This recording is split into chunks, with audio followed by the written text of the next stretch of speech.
Hey there. Welcome to Midnight Sleep Crime. I'm here to help you relax tonight. I know many of you use this video to fall asleep. So before you get cozy, don't forget to like the video and subscribe to the channel. Also, let me know where you're watching from and what time it is there. I'd love to hear from you. Story 1. The map said the road ended at mile 41. It didn't. At 2:17 a.m., the GPS recalculated for the third time and then went silent. Not frozen, not malfunctioning. Silent. The blue route line vanished as if it had never existed. Evan Mercer lifted his foot off the accelerator, heart tightening as his headlights cut through fog thick enough to feel solid. Pines crowded the road on both sides, their branches leaning inward like they were listening. "That's not possible," he muttered. He had checked the route twice before leaving the city. There was no alternate road, no service road, no continuation past mile 41. Yet asphalt stretched ahead of him, smooth, freshly painted, reflecting his headlights with a dull, oily sheen. Evan slowed to a crawl. The radio crackled, then cleared, then crackled again. A voice came through, calm and distorted, as if spoken through water. "You shouldn't be here this late." Evan slammed the brakes. The car skidded slightly before stopping dead in the middle of the road. "Hello," he said, gripping the wheel. "Is this some kind of emergency broadcast?" No response. Only static. And beneath it, something else. A low rhythmic sound. Like breathing. The road that wasn't there. Evan was a surveyor. Cartography. Infrastructure verification. The boring end of civil engineering that only mattered when something went wrong. Tonight, something was very wrong. 3 hours earlier, he'd been called by the state planning office about a discrepancy in historical road records. An access route appeared in tax maps, but not in satellite imagery. The automated system flagged it as an error. Except the error went back 72 years. Same coordinates. Same designation. County Route G17. No construction permits. No decommissioning records. No accidents logged. It was as if the road existed on paper only. Evan had volunteered to verify it in person. Easy overtime. Quick drive. Snap photos. Confirm nothing was there. But now, he stepped out of the car. The air was colder than it should have been for early fall. Damp. Still. His footsteps sounded wrong on the asphalt, too soft, like the road absorbed sound instead of reflecting it. He shined his flashlight down at the painted center line. The paint was new. Still sharp at the edges. Still faintly reflective. Someone maintained this road. Mile marker 42. A metal sign emerged from the fog ahead. Evan's breath caught. Mile 42. "That's impossible," he whispered. He walked closer. The sign was bolted into the ground, slightly rusted at the edges, as if it had been there a long time. Beneath the number was a smaller line of text, barely visible under grime. "You are not lost." Evan staggered back. That wasn't a standard road marker. That was a message. The first house. He didn't remember driving past any intersections. Yet suddenly there it was. A house stood just off the road to the right. 2 stories, dark windows, porch light glowing faintly yellow. A mailbox leaned forward near the shoulder. No driveway. No tire tracks. Just the house, as if the road had been built for it. The mailbox creaked as Evan passed. The name painted on the side was nearly worn away. Only one word remained legible. Holloway. Evan froze. His stomach dropped with recognition. Holloway, he murmured. That name had appeared in the archive earlier that night, buried deep in scanned microfilm records tied to decommissioned land purchases. Always the same note. Property owner unavailable for comment. For 70 years. The phone that couldn't connect. Evan pulled out his phone. No signal. No emergency call. Not even a spinning icon. The screen simply displayed the time. 2:29 a.m. It hadn't changed since he stopped the car. He tried recording video. The camera app opened, but showed nothing but static. As if the lens couldn't see this place. The knock. He didn't know why he walked up the porch steps. Every instinct screamed not to. But something else pulled him forward, not force, not fear. Curiosity sharpened into obligation. The porch boards didn't creak. They waited. Evan raised his hand and knocked once. The door opened immediately. No hesitation. No sound. A woman stood inside. Late 40s, maybe older. Her face was pale, lined, not with age, but with something heavier. Her eyes were sharp and tired, like someone who hadn't slept in years. "You shouldn't be here," she said calmly. "You already told me that," Evan replied, then stopped. I heard you on the radio." She nodded once. "That means it started again." The room with no windows. She led him inside. The air smelled faintly of dust and antiseptic. The house was lit, but there were no visible light sources. No lamps. No fixtures. Just ambient glow.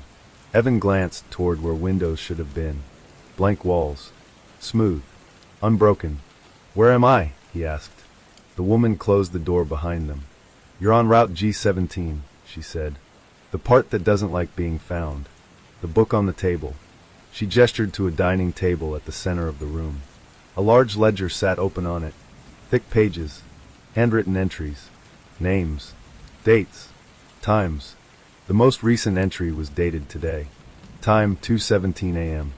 Name, Evan Mercer. His breath hitched. "I didn't sign that." She met his eyes. "No," she said softly. "But you arrived. The rules." She slid the ledger toward him. "You have until sunrise," she continued. "After that, the road decides whether you're real enough to leave." Evan laughed weakly. "This isn't funny." "I know," she replied. "I used to laugh too." "Used to?"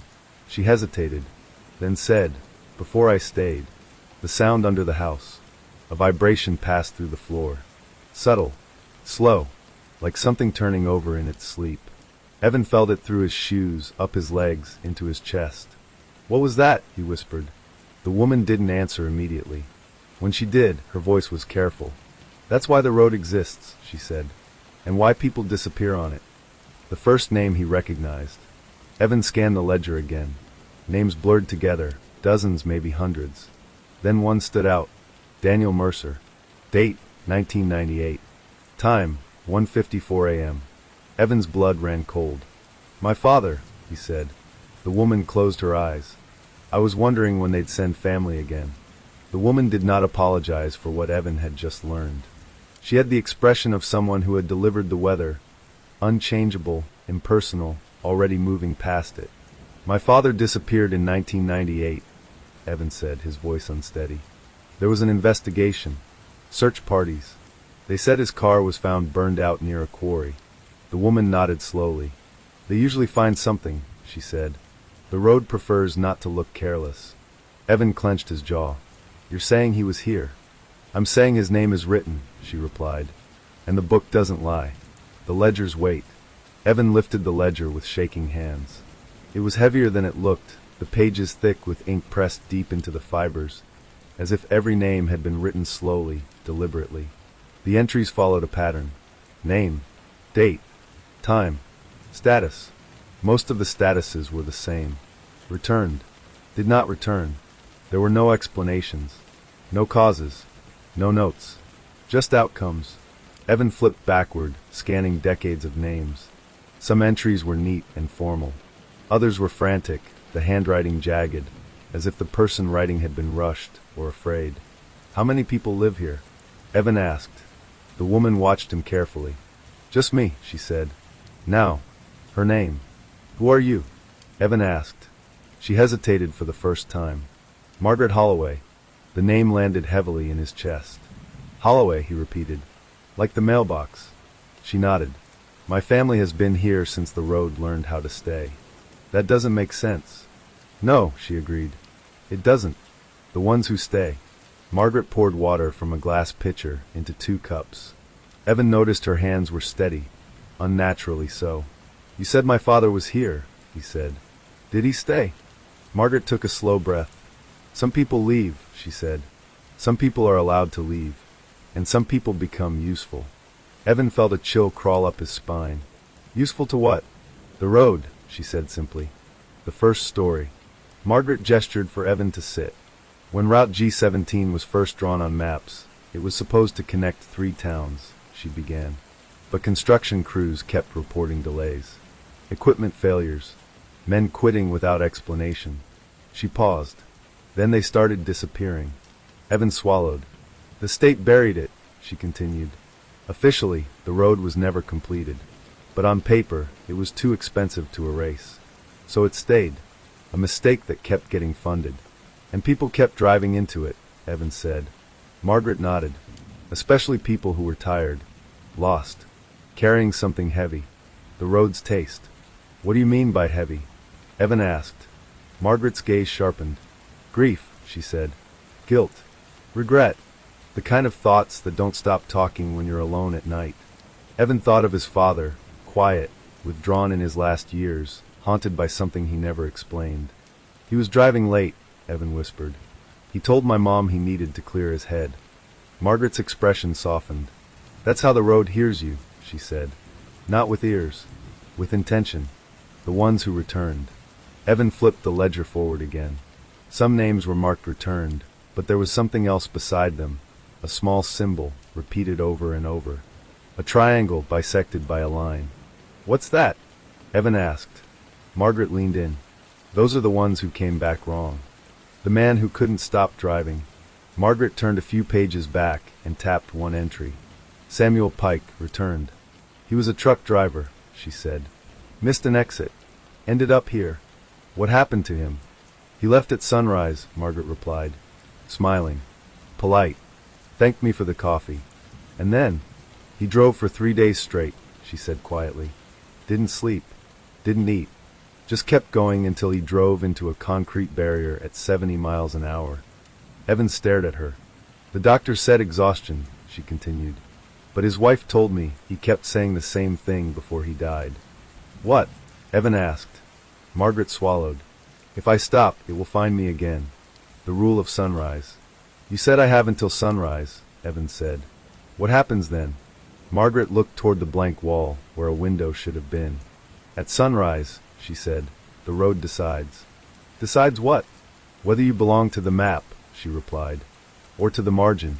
The sound returns. The vibration beneath the floor returned, stronger this time. A deep, rolling pressure like something massive shifting underground. Evan stood abruptly. What is that? Margaret remained seated. That, she said, is why no one lives here anymore. The family business. My grandparents thought it was a blessing, Margaret continued. A road that brought people to them. They ran a diner here once. Before the house. A diner? Evan repeated. Yes. Drivers would stop, eat, talk. Some would calm down and leave. Some would stay too long. And your family? Evan asked. Margaret's lips tightened. We learned how to listen, she said, and how to keep records. The night Margaret stayed. Evan hesitated. Why are you still here? Margaret's eyes flicked to the ledger. My husband drove in one night, she said. Drunk. Angry. Said he was done with everything. Evan waited. I got him to sleep, she continued. I thought that would be enough. Her voice wavered. But the road doesn't care about love. It cares about weight. The empty rooms. Margaret led Evan through the house. Each room felt larger than it should have been, longer, deeper, subtly distorted. No windows. No mirrors. Why no mirrors? Evan asked. Margaret stopped walking. Because people who see themselves too clearly don't leave, she said. The door that is never used. At the end of the hall was a locked door, thicker than the others. The wood was scarred, as if something had struck it repeatedly from the inside. What's in there? Evan asked. Margaret did not answer. Instead, she said, Your father tried to open it. The name again. Evan's chest tightened. What happened to him? He asked. Margaret finally met his eyes. He chose, she said. Chose what? To stay, she replied. So you wouldn't have to. The lie Evan had lived with. Evan staggered back, gripping the wall. All these years, he whispered. We thought he left us. Margaret shook her head gently. No, she said. He kept you out. The road learns. The house creaked softly, not old wood, but something adjusting. Margaret stiffened. It knows you've read the book, she said. What does that mean? It means, she replied, you're not just passing through anymore. The clock that moved. Evan glanced at his phone. The time had changed. 2:43 a.m. Time's moving again, he said. Margaret exhaled slowly. That's not a good sign. The question no one asks. Is there a way to destroy the road? Evan asked. Margaret looked almost amused. You don't destroy something that only exists when people need it, she said. You replace it. Replace it with what? She paused. Truth, she said, which is much harder to build. The first choice. Margaret slid the ledger toward Evan. If you want to leave, she said, you don't just walk out at sunrise. What do I do?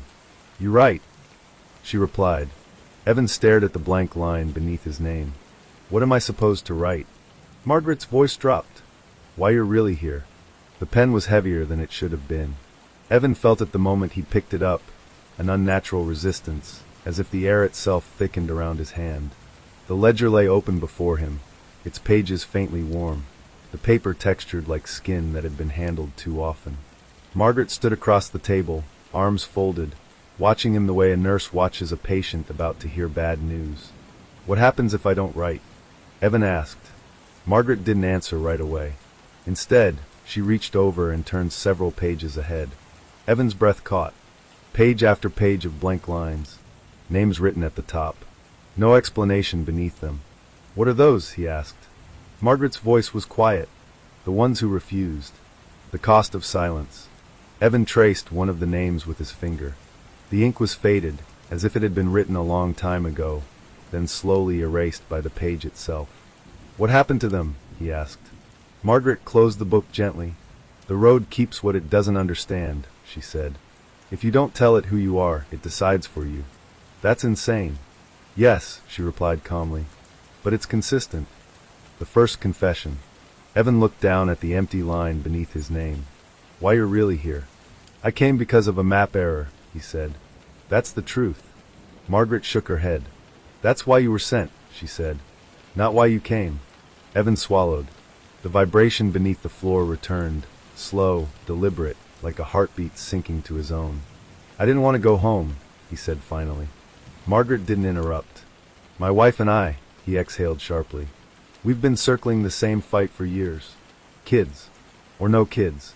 Every time it comes up, I shut down. The pen trembled in his fingers.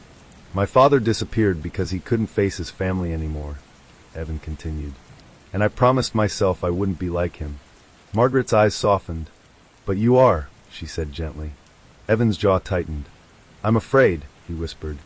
Afraid that if I stay, I'll ruin everything. And if I leave. The pen pressed into the page. He began to write.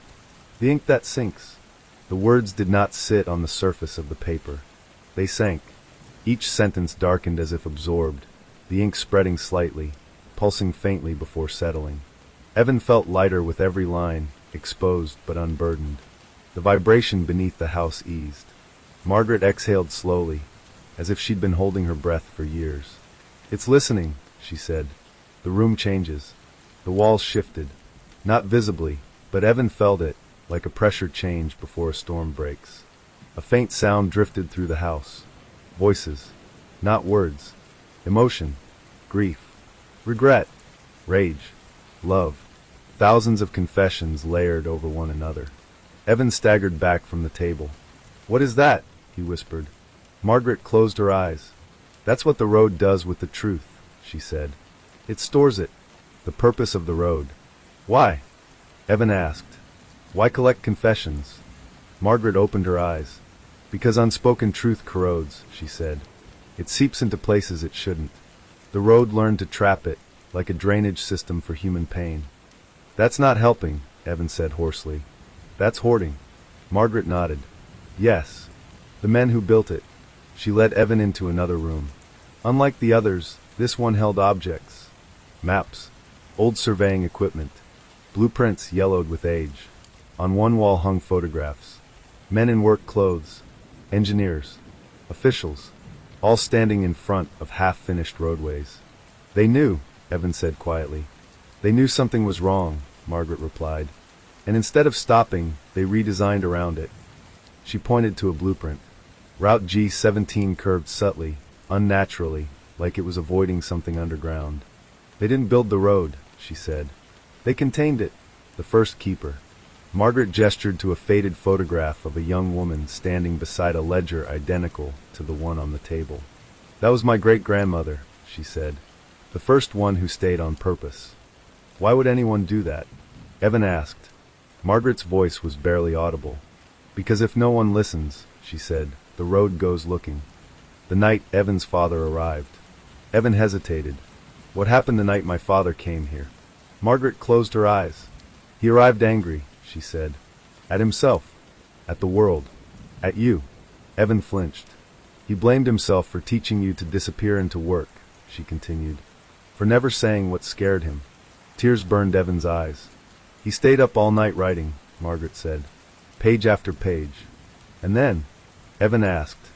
At sunrise he had a choice, she said. The door. Margaret led him back down the hall to the scarred door. She placed her hand on the wood. This is where the ones who stay go, she said. Not physically. Not forever. The door vibrated faintly under her palm. They become part of the listening, she said. Anchors. Evan's stomach twisted. He chose that, he whispered. Margaret nodded. So you wouldn't have to, she repeated. The truth Evan didn't want. Then why am I here? Evan demanded. If he already paid the price? Margaret looked at him steadily. Because the road doesn't believe in inheritance, she said. Only patterns. The confession that wasn't his. Evan flipped through the ledger again. He stopped at his father's entry. The page was warped. The ink bled deep into the paper. Beneath the name was a single line Margaret hadn't shown him before. Status, partial return. What does that mean? Evan asked. Margaret's face went pale. It means, she said slowly, part of him never stopped listening. The whisper. Evan felt it then. A presence. Not hostile. Familiar. A pressure behind his eyes, like a memory trying to surface. Dad, he whispered. The vibration beneath the house surged, then stilled. Margaret grabbed Evan's arm. Don't, she said sharply. If you answer, it counts as consent. The road tests him. The house lights dimmed. The air thickened.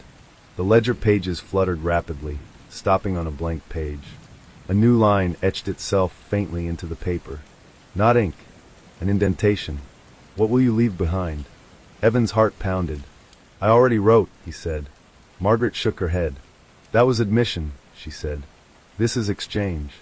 The rule no one tells. What does it want? Evan asked. Margaret's voice cracked. It wants you to choose, she said, between being remembered or being finished. The trap. Evan realized then what the road truly was. Not a monster. Not a god. A mechanism. It fed on unresolved human weight, and it offered relief in exchange for presence. Stay, and the burden ends. Leave, and the burden returns, lighter but still yours. The sound of sunrise coming. Somewhere deep beneath the house, something shifted. Not stirred. Prepared. Margaret glanced toward the ceiling.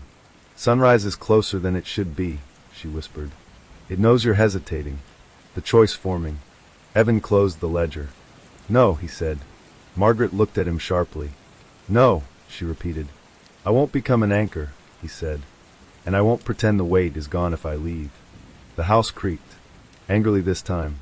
You can't outstubborn a road built on avoidance, Margaret said urgently. Evan met her gaze. Then I'll do what no one else did, he said. I'll leave and tell people exactly what's here. The first crack. The vibration beneath the floor stuttered. The walls shuddered. For the first time, the road hesitated. Margaret stared at Evan, all flickering across her face. No one's ever threatened it with exposure, she whispered.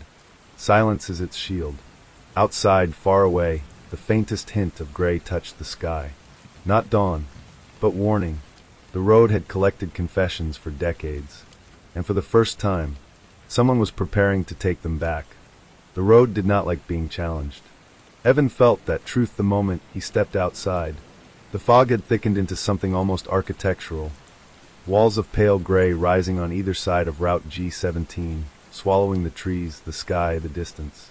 The air hummed faintly, like tension stretched too tight. Margaret stood beside him on the porch, arms crossed, her eyes scanning the road as if it might move on its own. It's reacting, she said. That means it's afraid. Roads can't be afraid, Evan replied. Margaret looked at him.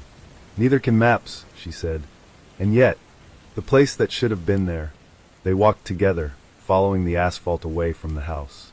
Evan's footsteps felt heavier now, as if the road were resisting him, not blocking, just discouraging. After a few minutes, the fog thinned, and the world opened up. Evan stopped cold. A town lay ahead. Not ruins. Not overgrowth. A town. Main Street. Storefronts with intact windows. Street lights glowing dim amber. It looked paused mid-breath, midlife. No people. No movement. No sound. This isn't possible, Evan whispered. This isn't on any map. Margaret's face was pale. It used to be, she said. Welcome to Marrow's Edge. A wooden sign stood at the town's entrance. The paint was peeling, but the letters were legible. Welcome to Marrow's Edge. Population, 1,102. Below it, carved deep into the wood long after the sign had been erected. Temporary detour. Evan felt a chill crawl up his spine. How long has it been a detour? He asked. Margaret didn't answer. The stillness. They walked down Main Street. A diner stood on the corner, its neon sign flickering faintly, open. Inside, tables were set. Coffee cups half full, long since evaporated. A newspaper lay folded on the counter. The date made Evan's stomach drop. October 14th, 1979. This place didn't decay, Evan said. It stopped. Margaret nodded. The road doesn't like loose ends, she said. It keeps things preserved. The first crack in history. Evan pulled out his phone again. No signal. But the camera worked now. He snapped a photo of the street. The screen displayed nothing. Just fog. You see it, Margaret said quietly. But the world doesn't. The reason the town died. They reached the town square. At its center stood a stone monument. Names were carved into it. Too many. Row after row after row. Evan stepped closer. Dates ranged from the early 1900s to the late 1970s. Most causes of death were the same. Industrial accident. Environmental exposure. Undetermined. Margaret swallowed. This was a mining town, she said. Coal at first. Then chemical processing. Evan's chest tightened. They poisoned the land, he said. Yes, Margaret replied. And the people. The decision that erased the town. Margaret led Evan into the old municipal building. Dust coated everything, but it was undisturbed. Files lined the walls. Boxes stacked neatly, labeled and dated. This is where it happened, Margaret said. She pulled one box free and opened it. Inside were memos. Letters. Meeting notes. All stamped with government seals. One phrase repeated over and over. Relocation not feasible. Public disclosure risk high. Recommend route alteration. They didn't evacuate, Evan said slowly. No, Margaret replied. They rerouted. The birth of Route G17. Evan flipped through the documents. Plans showed a highway extension, Route G17, cutting directly through Marrow's Edge. Officially, it was to improve regional access. Unofficially, they paved over it, Evan whispered. Margaret nodded. They diverted traffic through the town, she said. Let exposure look like coincidence. Let accidents scatter blame. And when people started noticing, the road learned how to hide, she said. The people who couldn't leave. Evan stared at a relocation report. Only 312 residents had accepted buyouts. The rest. They stayed, Evan said. Because it was home, Margaret replied. Because they were told it was safe. Because leaving would mean admitting they'd been lied to their entire lives. The road pulsed faintly beneath their feet. Listening. The day the town vanished. Margaret turned to another file. October 14th, 1979. A containment failure. A chemical plume released overnight. Emergency crews arrived at dawn. But the town. Gone, Evans said. Margaret nodded. The road folded, she said. Wrapped around it. Took the town off the map. The ones who walked out. People still wander in, Margaret continued. Travelers. Surveyors. Truckers. Evan felt sick. They become replacements, he said. Not replacements, Margaret corrected. Additions. The diner again. Evan returned to the diner. This time he noticed something new. A bulletin board behind the counter. Missing person flyers. Different decades. Different states. All pinned in careful rows. At the center was a single, older photo. A man with familiar eyes. Evan's father. His knees buckled. Margaret caught him before he fell. He helped us catalog, she said softly. He didn't want anyone forgotten. The truth about anchors. Evan wiped his eyes. Anchors don't just listen, do they? He asked. Margaret shook her head. They stabilize, she said. They keep the road from expanding. And if there aren't enough? Margaret looked toward the edge of town, where the fog thickened unnaturally. It grows, she said. Finds new detours. The map that lied. Evan understood now. The map wasn't wrong. It was edited. Every erased town. Every redirected road. Every missing mile marker. All symptoms of the same solution. Bury the problem. Drive people over it. Let silence do the rest. The choice Evan didn't ask for. You said you wanted to expose it, Margaret said. Do you still? Evan looked around at Marrow's Edge, frozen, abandoned, full of lives paused mid-sentence. Yes, he said, but not by leaving it to rot. Margaret studied him. You'd have to bring it back, she said. Onto the map. Evan nodded. Which means, she continued, the road will fight you. The sound of dawn. A low horn echoed faintly in the distance. Not mechanical. Organic. The town lights flickered. Margaret stiffened. Sunrise is close, she said, and the road doesn't want you knowing this place exists. Evan stared at the welcome sign again. Temporary detour. It wasn't a warning. It was a lie that had outlived the truth. Marrow's Edge wasn't lost. It was hidden. And Route G17 wasn't a road. It was a cover-up you could drive on. The road did not sleep. It only pretended to. As dawn crept closer, Evan felt it in his bones, the subtle tightening of the air, the way Marrow's Edge seemed to draw inward like a held breath. The fog along the outskirts thickened, reshaping itself into barriers that hadn't been there minutes earlier. Margaret stood beside him at the edge of the town square, her face set with the expression of someone who had watched this happen too many times. They're coming, she said. Who? Evan asked. Margaret didn't answer immediately. Instead, she pointed down Main Street. A pair of headlights had appeared at the far end of town. The first car. The vehicle moved slowly, deliberately, as if the driver knew exactly where every crack in the pavement lay. It stopped in front of the municipal building. The engine cut. A man stepped out. Mid-50s. Well-groomed. Government issue calm. He adjusted his jacket, glanced around Marrow's Edge without surprise, and then looked directly at Evan. Good morning, the man said pleasantly. You're early. Evan's heart hammered. You know me, he asked. The man smiled. I know of you, Margaret muttered under her breath. I was hoping it wouldn't be him. The department that doesn't exist. The man approached, extending a hand. Calvin Reed, he said. Department of Infrastructure Continuity. Evan stared at the offered hand. That department doesn't exist, Evan said. Calvin chuckled softly. Not officially, he replied. That's the point. Margaret crossed her arms. You're not supposed to be here yet. Calvin glanced at the sky. Sunrise is flexible on Route G17, he said. You of all people know that. The maintainers. More headlights appeared behind him. 3 vehicles this time. Unmarked. Identical. They parked neatly along the curb, engines idling. Men and women stepped out, each carrying clipboards, cameras, and sealed document cases. No weapons. No uniforms. Just efficiency. Evan felt a chill. These are the people who keep the road open, Margaret whispered. The ones who make sure the detour stays temporary forever. The agreement no one read. Calvin gestured toward the municipal building. Shall we? He asked. This conversation is easier indoors. Inside, the building lights flickered on automatically. Dustless. Maintained. As if someone had been here yesterday. Calvin laid out documents across a long table. Maps. Updated ones. On them, Marrow's Edge was nothing but a green smudge labeled unincorporated land. You see, Calvin said, tapping the map, places don't disappear on their own. They require cooperation. Evan clenched his fists. You erased the town, he said. Calvin raised an eyebrow. We reclassified a liability. The logic of erasure. Margaret slammed her palm on the table. People died, she snapped. Yes, Calvin replied evenly. And more would have if we hadn't acted. Evan stared at him in disbelief. You poisoned them, Evan said. Then hid the evidence. Calvin shook his head gently. We inherited a problem, he said.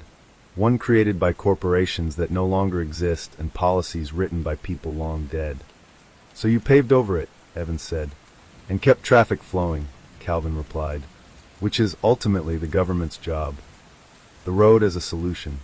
Calvin turned to Evan. You think Route G17 is an accident, he said. It's not. It's a pressure valve. For what? Evan demanded. For accountability, Calvin said. For lawsuits that would cripple states. For panic that would spread faster than any chemical plume. Margaret laughed bitterly. So you feed people to it, she said. Calvin's expression didn't change. We redirect, he said. The road selects individuals already carrying risk factors. Evan's stomach turned. You mean grief, Evan said. Yes, Calvin replied calmly. Instability. Isolation. People unlikely to be missed immediately. Margaret went pale. The data they collect. Calvin opened a thin folder. Inside were printed analyses, charts, graphs, behavioral models. The road doesn't just erase, Calvin said. It teaches us. Teaches you what? Evan asked. How people break, Calvin replied. And how much pressure it takes. Evan felt sick. You're studying it, he whispered. Calvin nodded. And maintaining it. The anchor's real role. Margaret's voice trembled. The anchors keep it stable. Yes, Calvin agreed. But they're also sensors. Evan snapped his head up. Sensors, he repeated. Calvin met his gaze. They hear the confessions, he said. We read the patterns. Margaret staggered back as if struck. You told me it was to keep it contained, she whispered. It is, Calvin said. And to keep us informed. Evan's father. Evan's voice shook. My father didn't volunteer to be part of your data set. Calvin softened slightly. No, he said. He didn't. Calvin slid another document across the table. A photograph. Evan's father, older than Evan remembered him, sitting at the diner counter, writing in the ledger. He refused to hand over the full records, Calvin continued. He insisted the confessions belonged to the people who gave them. Margaret closed her eyes. That's why he stayed, Evan said. Yes, Calvin replied. And why he was inconvenient. The limit of control. Evan looked around the room. You don't actually control the road, he said. Calvin smiled thinly. No, he admitted. We manage it. And if it grows? Evan pressed. Calvin hesitated, just a fraction. Then we adjust, he said. Margaret scoffed. You mean you sacrifice more towns? Calvin didn't deny it. The offer. Calvin turned back to Evan. You have a choice, he said. You can leave at sunrise. Go home. Forget what you saw. Evan laughed humorlessly. And if I don't? Calvin leaned forward. Then we'll mark you as non-returned, he said. And the map will correct itself. The threat beneath the words. Evan felt the road stir beneath his feet, restless now. You're afraid, Evan said suddenly. Calvin blinked. Of what? He asked. Of the road being seen, Evan replied. Of it being named. Calvin's jaw tightened. Names give power, Calvin said. That's precisely why we avoid them. The second car. One of Calvin's colleagues entered quietly. Sir, she said, we're seeing instability at the perimeter. Calvin sighed. He's agitating it, he said, nodding at Evan. Margaret stepped closer to Evan. If you push this, she whispered, they'll bury it deeper. Evan shook his head. No, he said. They can't. The thing Calvin didn't know. Evan pulled out his phone. Still no signal. But the camera icon glowed steadily. I don't need the world to see it, Evan said. I need the road to hear me. Margaret stared at him. You can't confess at it, she whispered. It'll take you. Evan met her eyes. Only if I ask it to, he said. The first open declaration. Evan stepped outside into the square. Calvin followed, alarm creeping into his expression. What are you doing? Calvin demanded. Evan raised his voice, not shouting, but steady. This place exists, Evan said aloud. Marrow's Edge exists. The road shuddered. The fog rippled. The town lights flared brighter. Margaret gasped. You don't get to hide it anymore, Evan continued. Not from me. Not from the people who died here. The road responds. The asphalt cracked slightly beneath Evan's feet. Not breaking. Listening. Calvin backed away. Stop, he said sharply. You don't understand the consequences. Evan looked at him. I understand them perfectly, he said. You've been using silence as infrastructure. The line that changes everything. Evan took a breath and spoke the words that no one ever had. This road was built to lie. The vibrations surged violently. Documents fluttered out of Calvin's hands. The fog began to thin. And somewhere deep beneath Route G17, something old and burdened shifted. Not in hunger, but in recognition. The road answered without words. It answered with movement. The asphalt beneath Evan's feet rippled. Not like an earthquake, not like a collapse, but like a slow breath finally released. Streetlights along Marrow's Edge flickered in sequence, chasing each other down Main Street until the entire town glowed brighter than it had in decades. Calvin Reed staggered backward. "This isn't possible," he said. It doesn't do this." Margaret's hand tightened around Evan's sleeve. "You named it," she whispered. "You made it visible to itself." The lie loses its grip. Fog peeled away from the edges of the town, not lifting upward, but receding, as if pushed back by something asserting territory. Buildings sharpened, colors deepened. The diner's neon sign flared fully to life. "Open." The sound that followed wasn't mechanical. It was human. Footsteps. Somewhere nearby. Then another. And another. Evan's pulse thundered in his ears. "Do you hear that?" he asked. Calvin shook his head sharply. "There's no one here." But he was wrong. The people who never left. Figures began to emerge from doorways, from alleys, from behind counters and windows. Men and women in outdated clothing, their faces pale but present. Not ghosts, no transparency, no glow, but solid, confused, frightened. Alive in the only way the road had allowed. Margaret gasped. "Oh God," she whispered. "It's letting them surface." A woman stepped into the street, clutching a child's hand. A man in a miner's jacket stared at his surroundings like he was waking from anesthesia. "What day is it?" someone called out. Calvin's composure finally broke. "This is catastrophic," he muttered. "This violates containment protocols." The road's voice. Evan felt it then. Not a sound. A pressure behind his thoughts, structured, deliberate. "You named the lie," it said, without language. "So the lie loosens." Evan swayed. Margaret grabbed him. "It's speaking to you," she said, terrified. "Anchors hear it like this." "I'm not an anchor," Evan said through clenched teeth. "Not yet," the road replied. The confessions escape. The air filled with whispers, not chaotic, not overlapping, but ordering themselves. Regrets spoken aloud for the first time. Apologies never delivered. Truths locked away for decades. The confessions weren't sinking anymore. They were rising. Calvin's team scrambled, shouting into radios that produced nothing but static. "Signal's dead," one of them yelled. "All systems down." Margaret laughed weakly. "The road doesn't like being managed," she said. "Only understood." The secret Calvin kept. Calvin turned to Evan, fury and fear warring on his face. "You think this is justice?" he snapped. "You think you're freeing them?" Evan met his gaze. "I think you're afraid of what happens when people remember," Evan said. Calvin barked out a bitter laugh. "You have no idea what remembering costs," he said. He reached into his jacket and pulled out a thin folder. Inside were photos. More towns. More rerouted highways. More erased places. "This isn't the only Marrow's Edge," Calvin said. "There are dozens." Margaret went still. "You built more," she whispered. Calvin's voice cracked for the first time. "We had to," he said. "Once you hide one, the system learns the trick." The moment of reversal. The ground shuddered again, harder this time. A crack split the road directly down the center of Main Street, revealing not earth beneath, but layers. Pavement. Concrete. Older stone. Then something darker, etched with names. Thousands of them. Evan dropped to his knees. "This is where it kept them," he whispered. "No," the road answered. "This is where they kept themselves." The father's voice. Then Evan heard it. Not imagined. Not memory. "Evan." He turned. The man standing a few feet away looked older than the last photograph, but unmistakable. His father. Not young. Not restored.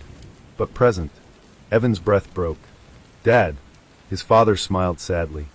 "I was hoping you wouldn't have to see this," he said. Margaret pressed a hand to her mouth. "You let him out," she whispered. "No," Evan said softly. "He let himself out. The anchor breaks." Evan's father looked at Calvin. "You told them silence was mercy," he said calmly. "But it was convenience." Calvin looked away. "You stayed to keep it from spreading," Calvin said. "You know that." Evan's father nodded. "And now someone else is doing that job," he said, looking at Evan. The road pulsed violently. "He has heard," it said. Therefore he is marked. Evan felt the weight slam into him. Grief, memory, obligation. No, Evan said aloud. I won't replace you. His father stepped closer. You won't, he said gently. You'll finish what I couldn't. The collapse of authority. Sirens wailed in the distance, real ones this time. Not from the road. From outside it. The fog tore apart at the edges as dawn finally breached the horizon. The map was failing. Calvin stared at his phone as notifications flooded in. Jesus Christ, he whispered. The satellite feed, it's updating. Margaret laughed, breathless. It's putting itself back, she said. The town. The last defense. Calvin looked at Evan with desperation now. If this stays visible, he said, lawsuits will tear states apart. People will riot. Evan stood. Good, he said. They should. The road's pressure eased, just slightly.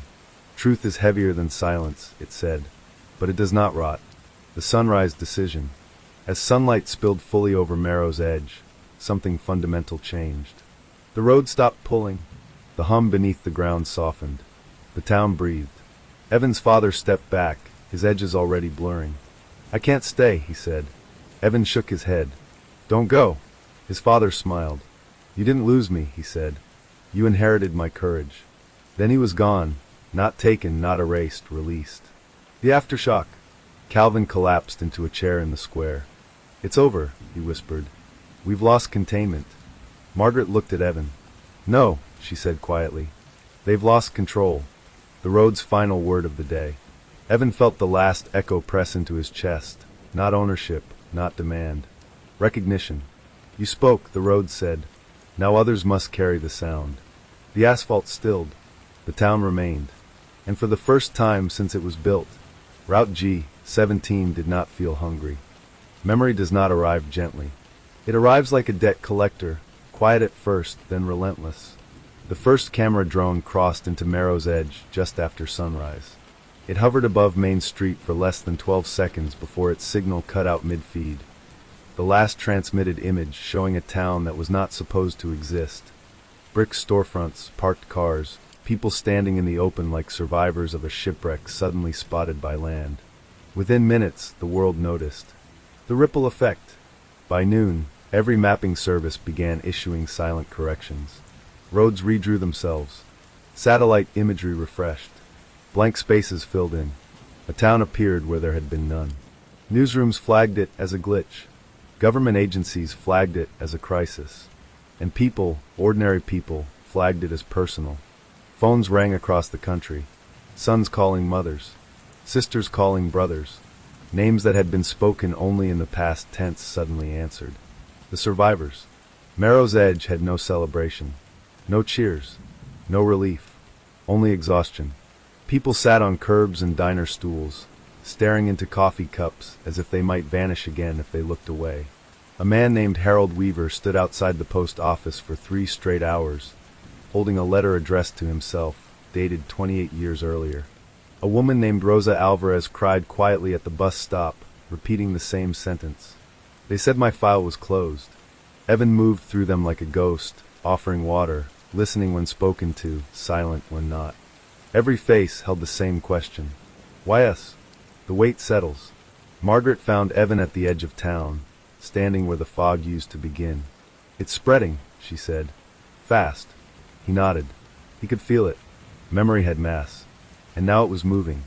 They're not just remembering this place, Margaret continued. They're remembering why they stopped looking. Evan swallowed. That was worse. The first backlash. At 2:17 p.m., the governor's office issued a statement. At 2:19, it was deleted. At 2:24, a revised version appeared, claiming Marrow's Edge had always been listed under an alternate municipal designation. Margaret laughed when she read it. They're trying to rename a scar, she said. Calvin Reed sat nearby, hands cuffed loosely in front of him, not arrested, not free. Words buy time, he muttered. Time buys control. Evan looked at him. And what buys truth? Evan asked. Calvin didn't answer. The second wave. The remembering didn't stop at Marrow's Edge. That night, Evan dreamed of roads he had never driven. In his sleep, he heard names whispered with coordinates. Routes he could feel. When he woke, his phone was buzzing non-stop. Messages. Emails. Photos of roadside memorials people swore they didn't remember placing. Stories of towns passed through once and never found again. Margaret watched him pale. "It's not just memory," she said quietly. "It's recognition. The anchor's burden. You're becoming a reference point," she told him. "For what?" "For places that were told to forget themselves." Evan rubbed his temples. "I didn't agree to this." Margaret's voice softened. "No one ever does." She hesitated, then said what she'd been holding back. "The road marked you." Evan looked up sharply. "You said anchors were chosen to hold silence," he said. "Yes," she replied, "but sometimes silence fails." She met his eyes. Then the anchor becomes a speaker. The first lawsuit. 3 days after Marrow's Edge reappeared, the first wrongful disappearance suit was filed. Then another. Then 50 more. Families demanded explanations for years lost, deaths declared, properties seized. Governments stalled.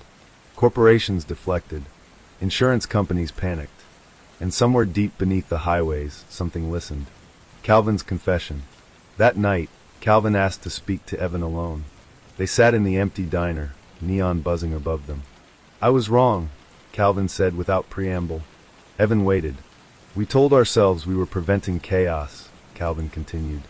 "That a few erased places were better than a world that couldn't handle its own shadows." He looked up, eyes hollow. "But the truth is, we were afraid." "Of what?" Evan asked. Calvin exhaled shakily. "Of being remembered. The cost reveals itself." The next morning, the first town vanished back. Not Marrow's Edge. Another one. A small place in the desert, briefly visible on satellite feeds, briefly trending online, then gone again. Panic rippled through Marrow's Edge. Margaret stared at the screen, horrified. "It's collapsing under the weight," she said. "Some places can't hold the remembering yet." Evan felt sick. "So what happens to them?" Margaret didn't answer immediately. Then, they break. The road speaks again. That night, Evan walked the highway alone. The asphalt hummed softly beneath his feet. "Truth spreads unevenly," the road said. "Some ground is weak." "What do you want from me?" Evan asked aloud. The hum deepened. "Balance," it replied. "Not exposure. Not erasure." Evan clenched his fists. "You're asking me to choose," he said. "You already are." The moral fracture. Inside Marrow's Edge, people argued. Some wanted the attention, media, justice, accountability. Others wanted the road quiet again. "I don't want to disappear," Rosa Alvarez said, voice shaking. "But I don't want my children to lose another 20 years. Memory was no longer a gift. It was a weapon, and it cut both ways. The world pushes back. Federal vehicles lined the highway at dawn. Men and women in suits stepped out, calm smiles stretched thin. One of them approached Evan. "We'd like to offer protection," she said. "For who?" Evan asked. She didn't hesitate. "For the infrastructure." Margaret scoffed. "You mean the lie?" The woman's smile tightened. "Truth without control is just damage," she said. Evan shook his head. "No," he said. "Damage without truth is what put us here." The choice becomes clear.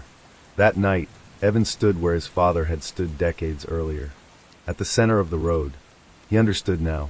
The cost of remembering wasn't chaos. It was responsibility. You couldn't unsee. You couldn't unknow. And you couldn't ask someone else to carry it for you. "Will you carry us?" The road asked, not pleading, not commanding. Evan closed his eyes. "No," he said softly. "We carry each other." The hum changed. Not louder. Clearer. The consequence. By morning, the world had split. Some places stabilized, reappearing fully, communities rebuilding openly. Others faded, too fragile to hold themselves yet. The road was no longer hiding them. It was waiting. The cost paid. Margaret stood beside Evan as the sun rose. "You know what this means," she said. "Yes," Evan replied. "You won't get to disappear anymore," she said. "Not ever." Evan watched light spill across Marrow's Edge. "That's okay," he said. "Neither will they." The future did not announce itself with sirens or speeches. It arrived quietly, through updates, court filings, classroom questions, and a generation that refused to accept missing answers. By the time the world realized it could no longer look away, it was already too late to pretend nothing had changed. The moment history broke form. It started in a middle school in Ohio. A teacher pulled up a digital map to explain interstate commerce routes. A student raised her hand. Why does Route G17 go through a town my grandma says never existed? The room fell silent. The teacher laughed nervously, then checked the map. Marrow's Edge was there.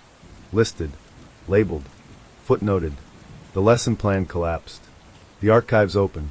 Within weeks, historians began finding documents they did not remember cataloging. Photographs with dates that contradicted official timelines. Property deeds stamped void without explanation. Audio recordings labeled containment review. Journalists smelled blood in the water. Not the sensational kind. The slow, structural kind. The kind that eats institutions from the inside. Margaret stood in the Marrow's Edge library, now reopened, watching a team of volunteers scan old records. They can't put this back, she said. Evan nodded. They won't try, he replied. They'll try to outpace it. The generation that asked why. College students began posting side-by-side comparisons online. What the map said. What my family remembers. Hashtags formed. Not angry ones. Curious ones. Hashtag where did they go? Hashtag what was erased. Hashtag who decided. Governments issued reassurances. Young people issued spreadsheets. The future had found the thread. And it pulled. The first hearing. Evan was not subpoenaed. He was invited. The letter used careful language. Consultative appearance. Voluntary testimony. Margaret read it twice. They're afraid of you, she said. No, Evan replied. They're afraid of what happens if I don't show up. The room where denial died. The hearing room was clean, modern, and deeply unprepared. Officials asked rehearsed questions. Evan answered plainly. Yes, the town was erased. No, not by accident. Yes, people were declared dead who were alive. No, it was not necessary. The room shifted. A senator leaned forward. Are you suggesting, he said carefully, that infrastructure itself participated? Evan met his gaze. I'm suggesting it was taught, he said. Silence followed. Not disbelief. Recognition.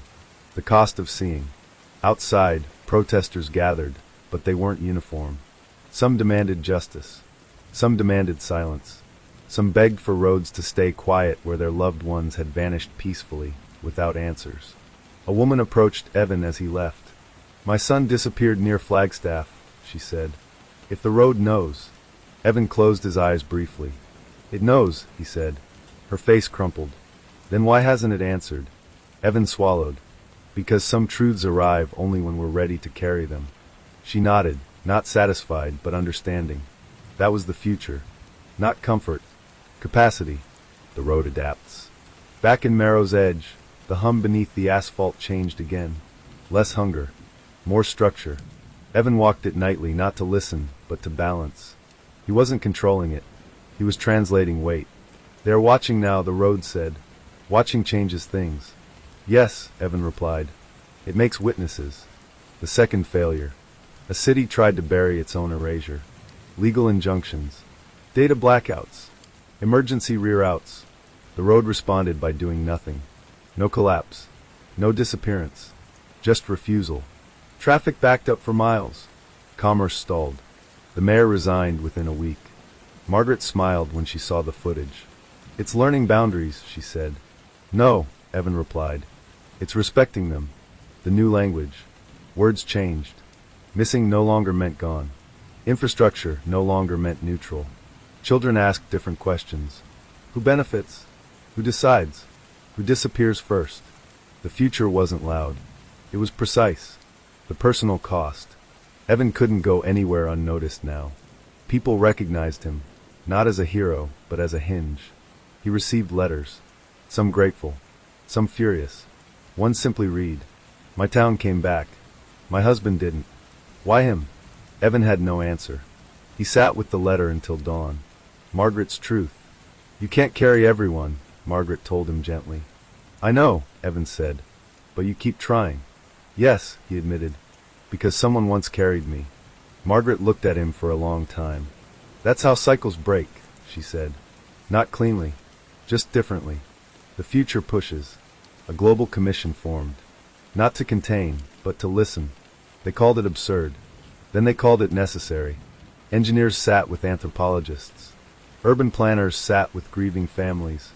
For the first time, roads were treated as memory-bearing systems. Not alive. Not dead. Accountable. The road's limit. One night, Evan felt the hum falter. He knelt, hand on the pavement. "What's wrong?" he whispered. "They are asking too fast," it replied. "Some things cannot surface without tearing." "Then slow down," Evan said. "They will not wait." Evan exhaled. "Then we teach them how." The future decides. A vote passed.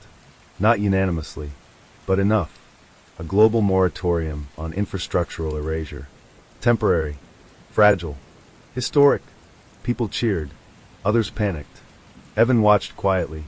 "This won't last," Margaret said. "No," Evan agreed. "But it's a start. The children know." A boy approached Evan in Marrow's Edge Park. "Are you the road man?" he asked. Evan smiled faintly. "I listened to it," he said. The boy nodded seriously. "My mom says the road remembers her sister," he said. Evan crouched. "Does that scare you?" The boy shook his head. "No," he said. "It means she's not gone." The future had already decided. The edge of control. That night, Evan stood at the town's boundary. The fog did not return. The road was quiet, but awake. "They cannot unsee now," it said. "Neither can you." Evan looked out at the open highway. "I won't look away," he said. The hum softened, approval, not possession. The future sets its price. Change demanded vigilance. Memory demanded care. Truth demanded people. Evan felt the weight settle, not crushing but permanent. The future didn't need him forever, just long enough to teach others how to stand where he stood.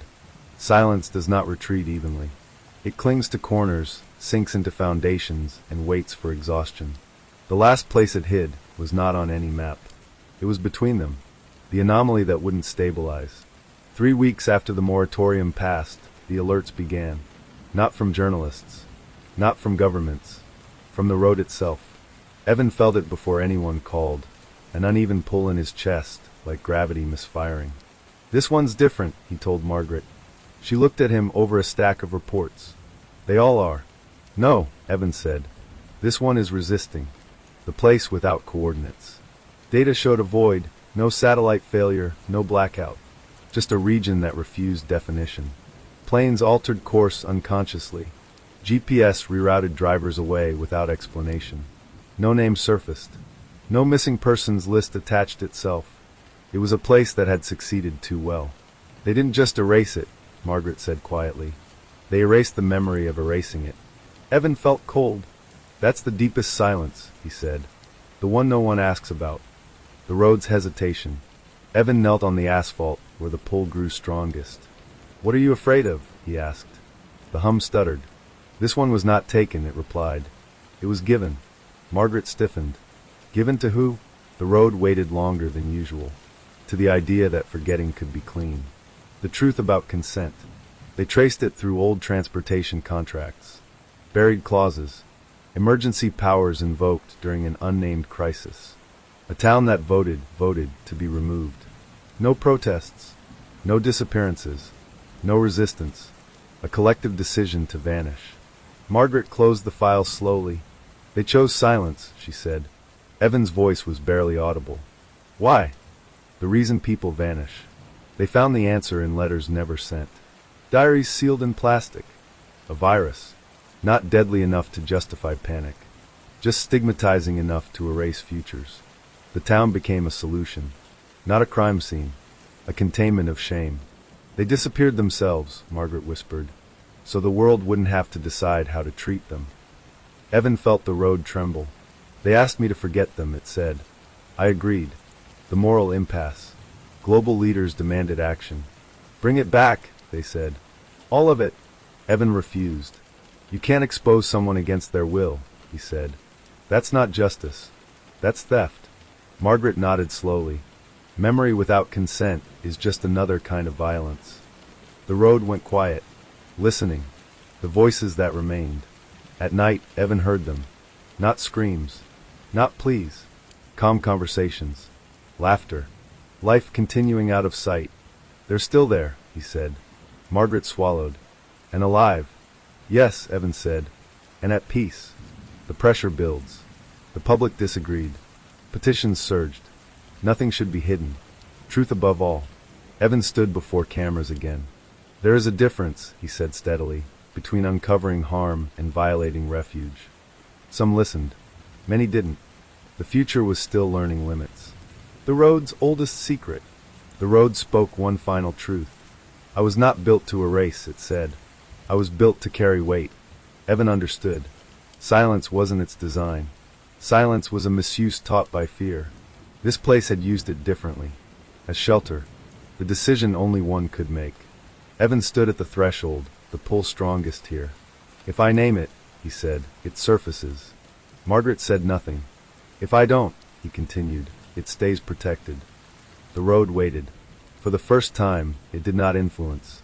Evan closed his eyes. I won't name you, he whispered. The pull eased. The consequence. The moratorium fractured. Critics accused Evan of hypocrisy. Supporters defended his restraint. Trust wavered, but the road remained stable. Balance held. The last place silence hid remained unseen. And chosen. The final reckoning. Evan returned to Marrow's edge changed. You gave up certainty, Margaret said. I gained boundaries, Evan replied. She smiled sadly. That's the hardest truth. The road's acceptance. You learn the difference, it said, between silence that harms and silence that heals. Evan placed his hand on the pavement. Thank you for waiting, he said. The hum softened, not approval. Respect. The last night before answers end. Evan dreamed of his father again. This time, his father said nothing. He simply stood at a crossroads and nodded. That was enough. When nothing is hidden, nothing is simple. Truth does not replace silence. It rearranges it. The morning after the last secret, the world did not end. That surprised everyone. Markets opened. Buses ran. Children went to school with questions their teachers were still learning how to answer. Marrow's edge woke under a sky that no longer felt provisional. The road lay still. Not asleep. Resting. The shape of a changed world. Maps updated permanently. Not with redactions. With footnotes. Entire sections labeled. Historically obscured settlements. Documentation ongoing. No erasures. No cover names. Just acknowledgement of absence and return. Margaret watched a new sign being installed at the edge of town. Marrow's Edge. Established, uncertain. Returned, documented. She smiled. That's honest, she said. Evan nodded. It leaves room. The road releases its grip. For the first time since his father disappeared, Evan slept through the night without hearing the hum. When he woke, he felt lighter. Not free of responsibility. Free of compulsion. He walked the highway at dawn and felt nothing. No pull. No weight. The road did not need him anymore. You taught them how to listen, it said softly. Now they must practice. Evan placed his palm on the pavement one last time. Take care of them, he said. They will take care of me, the road replied. Margaret's departure. Margaret packed slowly. No urgency. No escape. I'm going back to teaching, she said. Urban ethics. Memory systems. Evan smiled. Good luck convincing students that roads have opinions. She smirked. They already know institutions do. They stood at the bus stop. Stay, Evan said. Margaret shook her head. You don't need a translator anymore, she said. You need witnesses. She boarded the bus without looking back. That mattered. The new rituals. Marrow's Edge established a yearly gathering. Not a festival. A pause. People stood along the road at dusk and spoke names, some theirs, some borrowed. Not prayers. Acknowledgments. No one filmed it. The future respected boundaries now. Calvin's end. Calvin Reed testified voluntarily. Not for immunity. For closure. He described the system. The incentives. The fear. I believed I was minimizing harm, he said. But harm that is hidden grows teeth. He was sentenced. Lightly, some said. He accepted it without argument. I carried silence, he told Evan afterward. You taught me it was heavy because it was wrong. Evan said nothing. Some truths did not need response. The places that returned. Not all towns came back. Some chose not to. Some were still deciding. A registry formed, not of locations, but of consent. Places could opt in. Opt out. Be remembered quietly.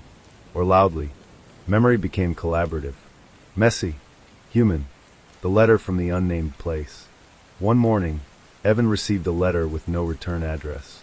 Inside was a single page. Thank you for not naming us. We are healing.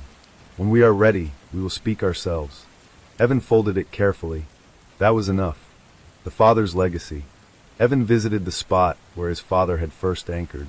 There was no marker. Just open road. He stood there until sunset. I didn't replace you, Evan said aloud. I finished it. The wind answered, not the road. That was right. The future holds. Years passed. Children grew up knowing the map was not neutral. Engineers studied memory as a variable. Ethics became a required course. Not everyone liked it. That was okay. Truth had learned to coexist with disagreement. The road today. It still carries weight. But not alone. People notice when it hums. When it goes quiet. They ask why. They listen. That was the real change. Evan steps away.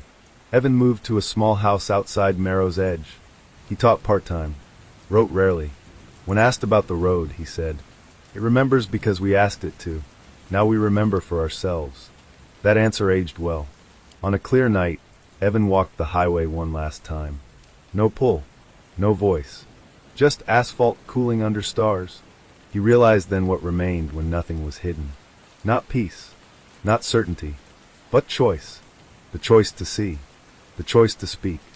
The choice to leave some things quiet. Not because they are buried, but because they are held. Evan turned back toward town. The road did not follow. The first story is over. Story 2. The voicemail was only 12 seconds long. No words. Just breathing. Slow. Intentional. Close to the microphone. It arrived at 2:41 a.m. on a phone that hadn't been connected to a network in over a year. The call that should not exist.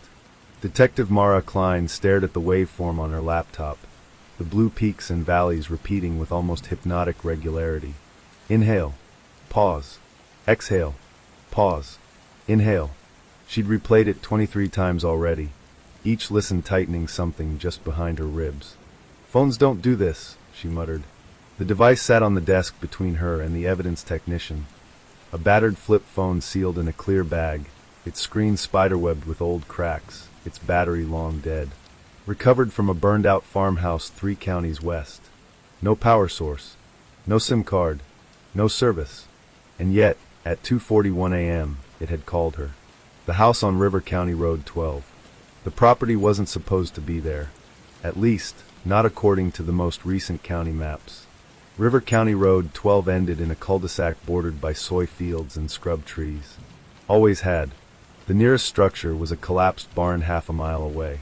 But when the fire department responded to a 911 call that came from no registered address, they found a house. 2 stories. White siding blackened by fire. Front porch intact. Door open. As if it had been waiting. Inside, they found one body. Male. Mid-40s. No identification. No signs of struggle. Cause of death, smoke inhalation.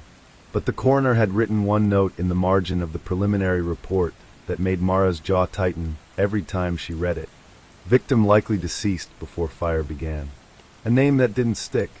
They called him John Doe for paperwork. But Mara hated placeholders. She sat across from the body in the morgue earlier that night, fluorescent lights buzzing overhead, the smell of disinfectant sharp in her nose. His face was ordinary. Too ordinary. No distinguishing scars. No tattoos. Teeth in good condition. Hands clean, nails trimmed. Not a drifter. Not someone who fell through cracks. Someone who belonged somewhere. And yet, nothing. No missing persons match. No fingerprints on file. No DNA hit. It was as if the world had simply failed to remember him. The breathing returns. The voicemail played again. The technician shifted uncomfortably. "Detective," he said, lowering his voice. "You sure you want to keep listening to that?" Mara didn't look up. "Yes." He hesitated. "Because it's not just breathing." She paused the playback. "What do you mean?" He pointed to the waveform. "Listen to the spacing. It's too regular. Almost paced." Mara frowned and hit play again, this time counting silently. Inhale, 4 seconds. Pause, 2 seconds. Exhale, 4 seconds. Pause, 2 seconds. Like someone following instructions. Or rehearsing. The second message. At 3:06 a.m., her phone buzzed again. A text this time. From the same number. You answered faster than the others. Mara's heart kicked hard against her ribs. The others, she whispered. She typed back before she could stop herself. Who is this? The reply came instantly. The house. The fire that erased too cleanly. The arson report bothered her. Not because of what it found. Because of what it didn't. No accelerant residue. No faulty wiring. No lightning strikes. The fire had started in 3 separate rooms at once. Kitchen. Upstairs bedroom. Basement. Simultaneous ignition. As if the house itself had decided to burn. The fire chief had laughed it off. Old places go up weird, he'd said. But old places didn't erase themselves down to studs and ash while leaving the porch untouched. Old places didn't remove family photos from walls while leaving nail holes behind. Old places didn't wipe their own history. The first lie. Mara requested property records. The county clerk frowned at her screen. That address doesn't exist, she said. I was standing in it 6 hours ago, Mara replied. The clerk shrugged. Then it wasn't zoned. Or it was demolished years back. When? The clerk clicked, scrolled, paused. I don't know. That answer followed Mara all day. The neighbor who remembered too much. An hour before sunset, Mara found him. Earl Bennett, 78. Lived alone in a trailer near the soy fields. He didn't look surprised when she mentioned the house. He looked relieved. It called you too, didn't it? He asked. Mara froze. What? Earl nodded slowly. Different voice each time, he said. Sometimes crying. Sometimes quiet. Always from inside. Inside what? The house. Mara felt the air thicken. How long has it been calling people, Mr. Bennett? He stared past her, eyes unfocused. Since it realized it was empty. The name finally spoken. Who lived there? Mara asked. Earl swallowed. A family, he said. The Holloways. Mara's pulse spiked. She pulled out her tablet, typed quickly. Nothing. No Holloways listed in River County. No obituaries. No school records. No tax filings. Earl shook his head as if reading her thoughts. They stopped being recorded, he said. But they didn't stop existing. The child's room. Mara returned to the site just before nightfall. Fire tape fluttered in the wind. Ash crunched under her boots.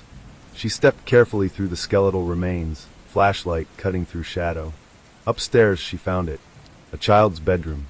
Mostly burned, but not completely. A section of wall remained untouched. On it, written in uneven crayon letters. Don't forget US. Her phone vibrated in her pocket. Another text. You're standing where she slept. Mara's throat went dry. Who are you? She whispered aloud. The reply came slower this time. I'm what's left when no one answers. The house calls again. At exactly 2:41 a.m. the next night, the voicemail came again. This time there were words. Faint. Crackling. Urgent. Please, a child's voice whispered. Tell them we were here. Mara sat up in bed, heart hammering. Outside, somewhere in the dark, a phone rang, and no one living had dialed it. By morning, River County Road 12 no longer ended in a cul-de-sac. It bent. Not sharply. Not obviously.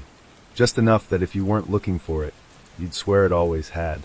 Detective Mara Klein noticed because she was looking for it, and because the road now felt longer than it had the night before. The first record that shouldn't exist. The county clerk's office opened at 8. Mara was there at 7:47, coffee untouched, jacket still smelling faintly of smoke. Property deeds, she said as soon as the clerk appeared. Archived. Pre-2000. The clerk, a woman named Denise who had worked there for 23 years, hesitated. We already checked.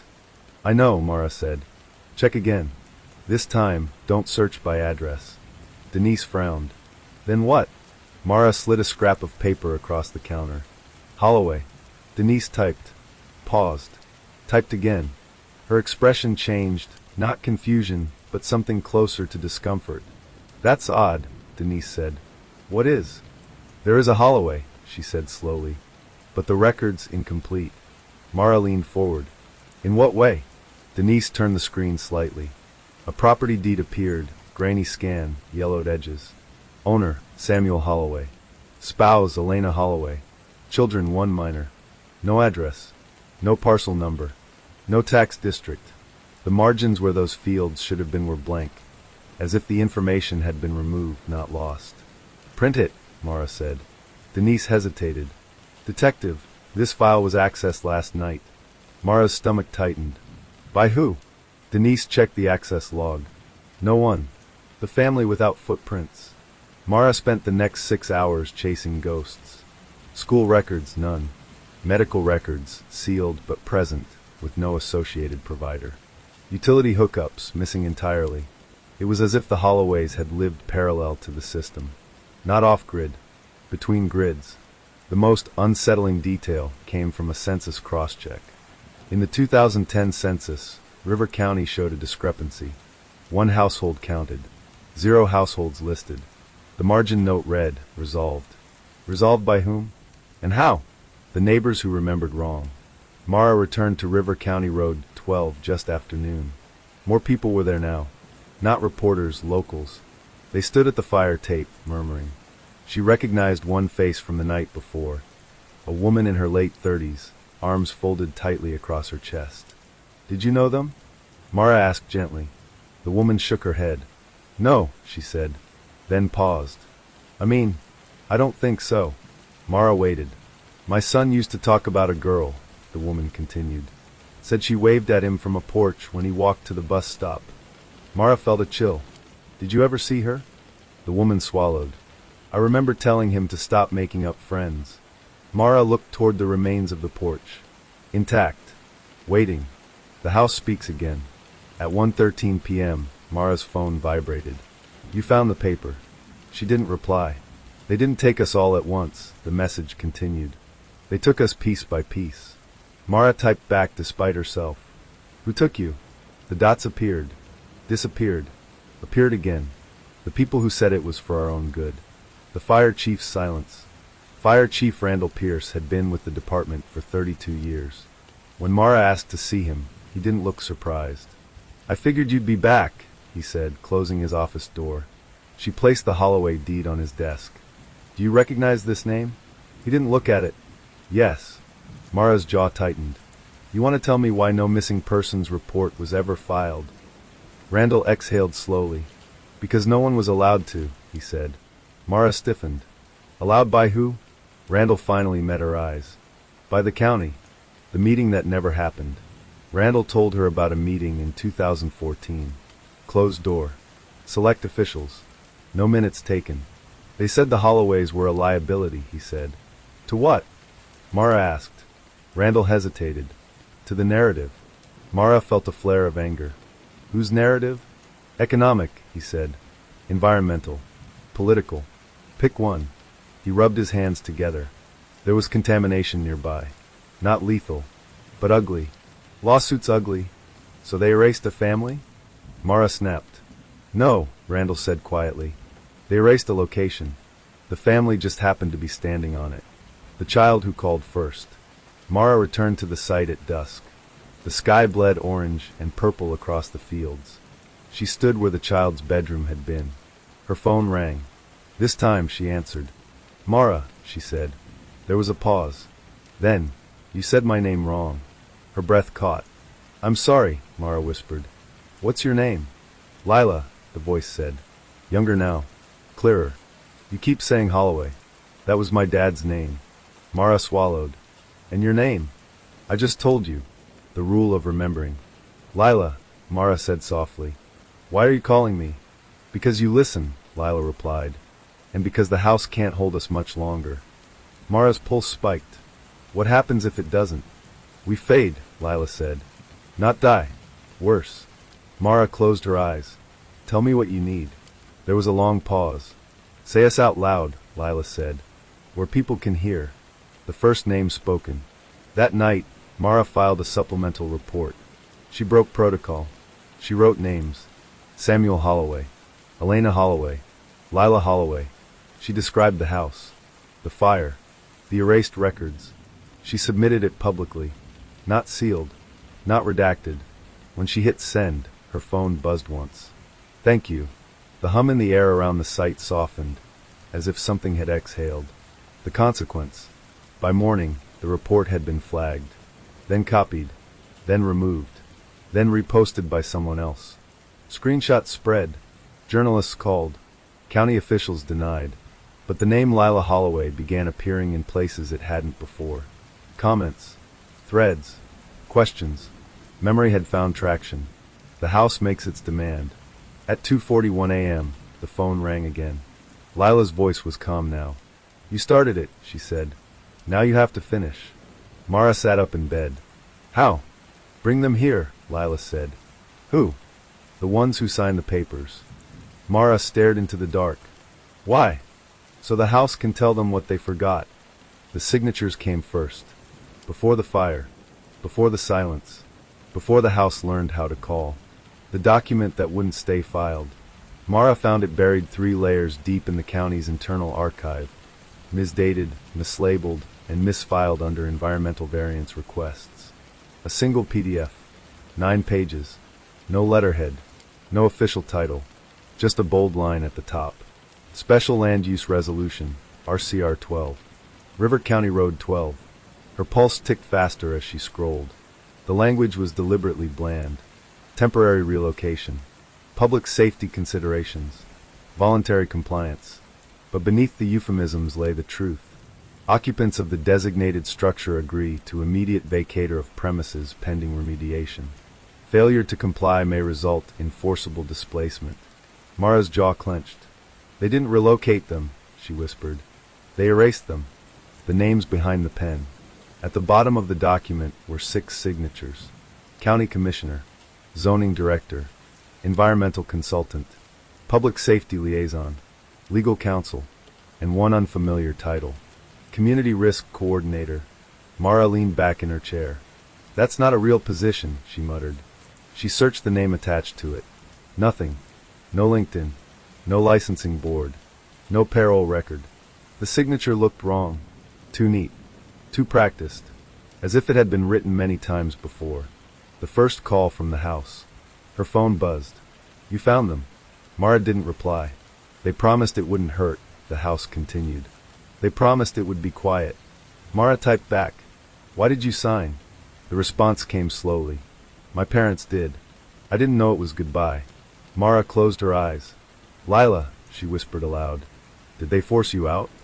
"No," the house replied. "They made us agree. The meeting no one remembers attending." Mara requested the minutes from the so-called resolution meeting. The clerk sent her a blank document. Time stamp. Room number.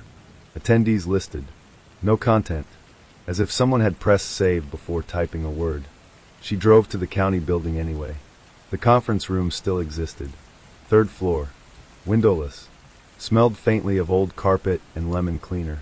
Mara sat at the long table and imagined the Holloway's future being negotiated without them present. Her phone vibrated once. "They sat where you're sitting," the house texted. The first signature speaks. The environmental consultant was easiest to find. Retired. Living in a lake house 2 hours north. Mara knocked at 9:12 a.m. He opened the door wearing slippers and a look of mild irritation. "Yes," he said. She held up her badge. "Detective Mara Klein. I need to ask you about River County Road 12. His irritation evaporated. "I don't discuss closed projects," he said immediately. Mara nodded. "Then you remember it." He hesitated. "I remember nothing about it," he said. Behind him, a framed certificate hung crooked on the wall. The same year as the resolution. Mara pointed. "You got an award that year." He followed her gaze. "I don't recall why." His phone rang. He glanced at the screen and went pale. "I didn't give you my number," Mara said quietly. He swallowed. Neither had she. The smell of smoke without fire. Inside the consultant's home, the air thickened. Not with heat. With memory. He rubbed his temples. "I thought it was just a bad dream," he murmured. A little girl asking why she couldn't bring her drawings. Mara's heart pounded. "What drawings?" He looked at her sharply. "She said they'd burn. The paper remembers." Mara placed the printed resolution on the consultant's kitchen table. As he looked at it, the paper darkened, letters bleeding slightly, as if ink were melting. "What did you do?" he whispered. "I didn't do anything," Mara said. The paper curled at the edges. A faint scorch mark appeared over his signature. The house texted. It knows your hand. The consultant staggered back. I didn't light the fire, he cried. I just signed. The paper blackened fully, then went still. Mara gathered it carefully. The signature was gone, burned clean through. The pattern emerges. The next 3 signatories reacted the same way. Denial, discomfort, then memory. Each time Mara placed the document before them, the paper reacted. Ink blistered, margins charred, signatures vanished. The house did not scream. It did not rage. It corrected. By the 4th interview, word spread. 2 signatories refused to meet her. 1 lawyer resigned publicly, citing unresolved ethical distress. Another disappeared entirely. The coordinator, who never existed. Only 1 name remained. The community risk coordinator. No address. No office. No record of employment. But the signature remained untouched. Mara stared at it late into the night. Why didn't you burn that one? She asked the house. The reply came after a long pause. Because he didn't forget. Mara's skin prickled. Who is he? The typing dots blinked. Stopped. Blinked again. He's coming back. The house grows louder. As signatures vanished, the house changed. Neighbors reported sounds at night. Footsteps. Doors opening and closing. Laughter. The fire-damaged frame seemed fuller. As if absence were reversing. County officials issued statements blaming stress hallucinations. But Mara knew better. They're remembering too slowly, she told her captain. We need to shut this down, he replied. She shook her head. It already started. The last signatory arrives. He showed up unannounced. Tall, gray-haired, expensive coat. He walked into the station lobby like he belonged there. I'm here about the house, he said. Mara felt the air tighten. You're the coordinator, she said. He smiled thinly. I was, he replied, before the title stopped existing. The truth he kept. They sat across from each other in interview room B. No recording, he said. It won't work anyway. Mara didn't argue. You told them it was temporary, she said. Yes. You knew it wouldn't be. He nodded. You call it erasure, he said. I called it containment. Mara leaned forward. A family died. He met her gaze. They lived longer than they would have otherwise, he said quietly. Mara's blood ran cold. You let the house burn. He shook his head. No, he said. I let it remember. The house interrupts. The lights flickered. The smell of smoke crept in. Mara's phone buzzed. He was there when it started. She looked up sharply. You were at the fire, she said. He smiled sadly. Someone had to make sure it finished. The walls creaked. The room temperature dropped. The man's smile faltered. The papers finally burned. Mara placed the resolution on the table between them. For the first time, the paper ignited completely. No flame, just heat. The coordinator screamed as his signature blackened, not erased, but etched deeper. The house texted one final line. You don't get to leave until we're named. The man slumped forward, sobbing. I remember them, he gasped. All of them. Mara stood. That's the point. The missing persons report was 4 pages long. It should have been 1. The report that broke the system. Detective Mara Klein filed it at 6:02 a.m., hands steady, jaw tight. Missing persons. Samuel Holloway, adult male. Elena Holloway, adult female. Lila Holloway, minor. Last seen. River County Road 12. Date, uncertain. Circumstances. Erasure of residents and records through coordinated county action. The system rejected it instantly. Error, date required. Mara typed a date. Rejected. She typed another. Rejected. She removed the field entirely. The cursor blinked. Then, against every rule built into the software, the system accepted it. The case number generated itself. The moment the world caught up. Within an hour, 3 things happened. A journalist from the state capitol called her desk. A federal task force requested clarification, and the phone in evidence room B rang, once, then went silent. Mara stared at it. She didn't answer. She already knew who it was. The first name spoken aloud. The local news anchor stumbled over it. Authorities are investigating the disappearance of the Holloway family, previously unreported due to administrative irregularities. Administrative irregularities. Mara turned off the TV. Across River County, people froze. because the name Holloway meant something now. Not to everyone, but to enough. The neighbors remembered differently. Earl Bennett stood at the edge of the fire tape again, hat in hand. I told myself they moved, he said quietly. Said it every time I drove past. Mara nodded. You were encouraged to, she said. Earl swallowed. There were letters, he continued. From the county. Told us not to worry. Said it was handled. Did you believe them? Mara asked. He shook his head. No, he said. I just didn't know what to do with the feeling. The second family surfaces. The call came from 2 counties east. A woman named Janice Harper.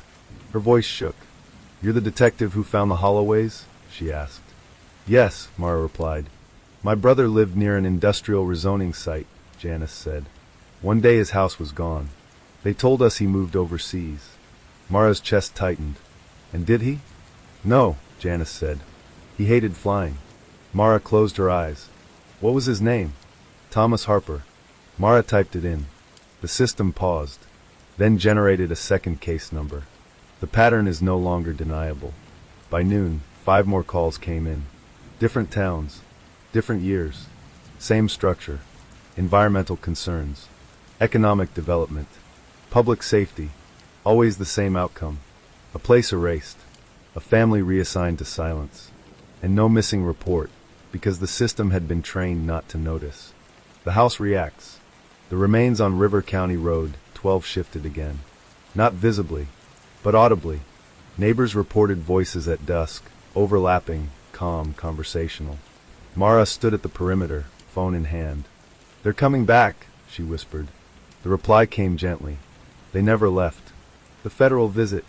2 agents arrived just before sunset. Clean suits. Careful smiles. We're here to assume jurisdiction, one said. Mara crossed her arms. On what grounds? Interstate coordination, the other replied. Potential civil unrest. Mara snorted. You mean exposure? The first agent's smile thinned. We mean stability. Mara stepped closer. So did they. Silence followed. The agents left without taking the case. They'd been warned. The missing report goes viral. Someone leaked it. Screenshots spread. Names circled in red. People began searching for their own gaps. Years with no photos. Addresses that didn't line up. Whole summers remembered only as after. The hashtag trended by morning. Hashtag still missing. The children speak first. At a school board meeting in a neighboring town, a boy raised his hand. My aunt used to live on a street that doesn't exist anymore, he said. Is that normal? The room went quiet. Teachers looked at one another. And then someone said it. No. The house's next demand. Mara returned to the site alone that night. The stars were sharp overhead. The porch stood intact, as always. Her phone buzzed. You found us again. Yes, Mara said aloud. Then it's time. For what? She asked. There was a pause, longer than usual. For witnesses who won't disappear. Mara's pulse quickened. You mean testimony? I mean presence, the house replied. The gathering. The house did not ask for crowds. It asked for the people who signed, the people who watched, the people who said nothing. Invitations went out, not by mail, not by email, by memory. People felt compelled to return to places they couldn't quite locate. Old roads, cleared lots, foundations half buried under weeds. They came at dusk, confused, uneasy, honest. The first apology. A former zoning officer stood trembling near the porch. I didn't think it would hurt, she said to no one in particular. The air shifted. A woman's voice answered, calm, steady. It did. The officer sobbed. I'm sorry, she said. The voice replied, we know. The people stopped being missed. Names were spoken aloud, one by one. Not shouted, not demanded, acknowledged. Each time a name was spoken, the pressure eased. The ground settled. The house expanded, not physically, but perceptually. It felt fuller, complete. The cost of remembering. Not everyone left whole. Some collapsed under the weight of what they'd ignored. One man fainted. Another vomited. A woman screamed and ran. The house did not follow. It did not punish. It remembered. The records update themselves. By morning, databases showed anomalies. Missing persons reports linked to nothing. properties marked historically removed. Footnotes appeared where deletions once were. The system was learning. Too late to stop, too early to understand. Mara's realization. This wasn't haunting. This wasn't revenge. This was correction. You're not asking for justice, Mara whispered at the porch. Justice is loud, the house replied. We're asking for accuracy. The last name of the night. Just before dawn, a final voice spoke. Small. Steady. Lila Holloway. The air warmed. The porch light flickered on for the first time in years. And for a moment, just a moment, the house felt like a home again. The first thing Mara noticed was that the house no longer felt empty. Not occupied, aware. The shift. She crossed the threshold just after sunrise. The porch boards didn't creak. They waited. Inside, dust still lay thick on the floor, but it was disturbed in patterns that didn't match footsteps. Curves. Pauses. Places where weight had been set down, considered, then lifted again. Mara stood still. Good morning, she said softly. The house responded by settling. Walls sighed, not with age but with recognition. The rooms changed their behavior. In the past, the house spoke only when prompted. Now it listened first. When Mara moved toward the kitchen, a cabinet door eased open on its own, slow, careful, non-threatening. Inside sat 3 chipped mugs, arranged neatly. When she turned away from the hallway, the temperature dropped. Guidance. Preference. Boundaries. You're choosing now, Mara murmured. The response came not as words, but as alignment. The house adjusted itself around her presence like a careful host deciding where a guest should and should not go. The first rule. Mara tested it. She stepped toward the back bedroom, the one that had once belonged to Lila. The air thickened instantly. Her ears rang. Her vision blurred. She stepped back. The pressure lifted. I'm not allowed, Mara said. Not yet, came the reply, faint but firm. The house learns from the people. By midday, word had spread. Not publicly, quietly. People came one at a time. Not crowds. Individuals. Those who had signed papers. Those who had enforced silence. Those who had lived comfortably beside erased lives. The house greeted them differently. Some were allowed inside. Some were stopped at the porch. Some couldn't even find the road. The man who was turned away. A former county assessor named Robert Kell stood at the end of the driveway, sweating despite the cool air. I don't understand, he told Mara. The map says this is it. Mara watched the space in front of him. To her, the house was clearly there. To him, it wasn't. You remember what you did? She asked. He frowned. I followed procedure. The wind picked up. The gravel path ended abruptly 2 feet from his shoes. You didn't remember them, Mara said. Kell swallowed. The house did not move. The woman who was let in. A librarian named Esther Bloom arrived just before dusk. She had never signed anything. She had never enforced a removal. She had simply noticed. I kept old newspapers, she said to Mara, clutching a box to her chest. I didn't know why. Just felt wrong to throw them out. The door opened before Mara reached for it. Inside, the air warmed. The house welcomed her. The papers that spoke back. Esther laid the newspapers across the dining table.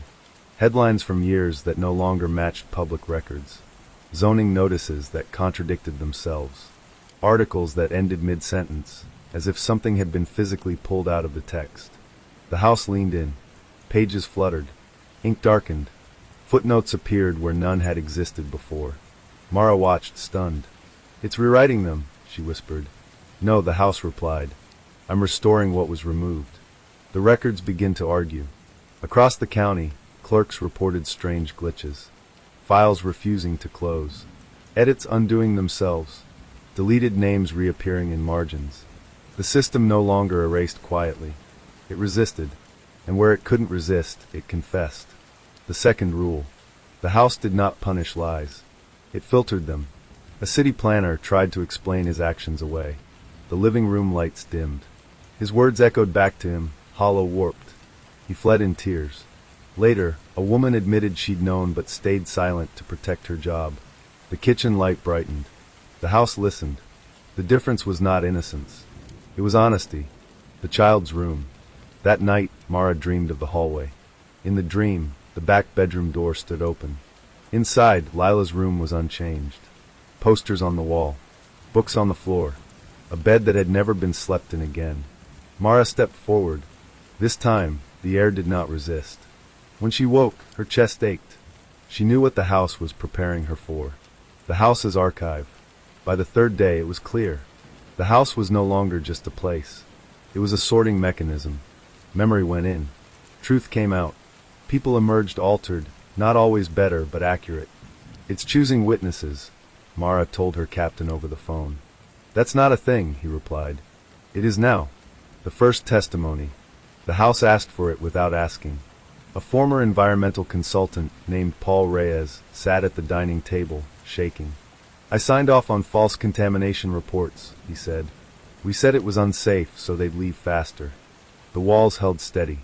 I told myself it was temporary, he continued, that they'd be compensated. The floor creaked, not angrily, but expectantly. They weren't, Paul whispered, and I knew that. The house exhaled. When Paul left, he walked straighter. He would testify. The people who couldn't stay. Some entered and never made it past the foyer. Not because the house trapped them, because it reflected them too clearly.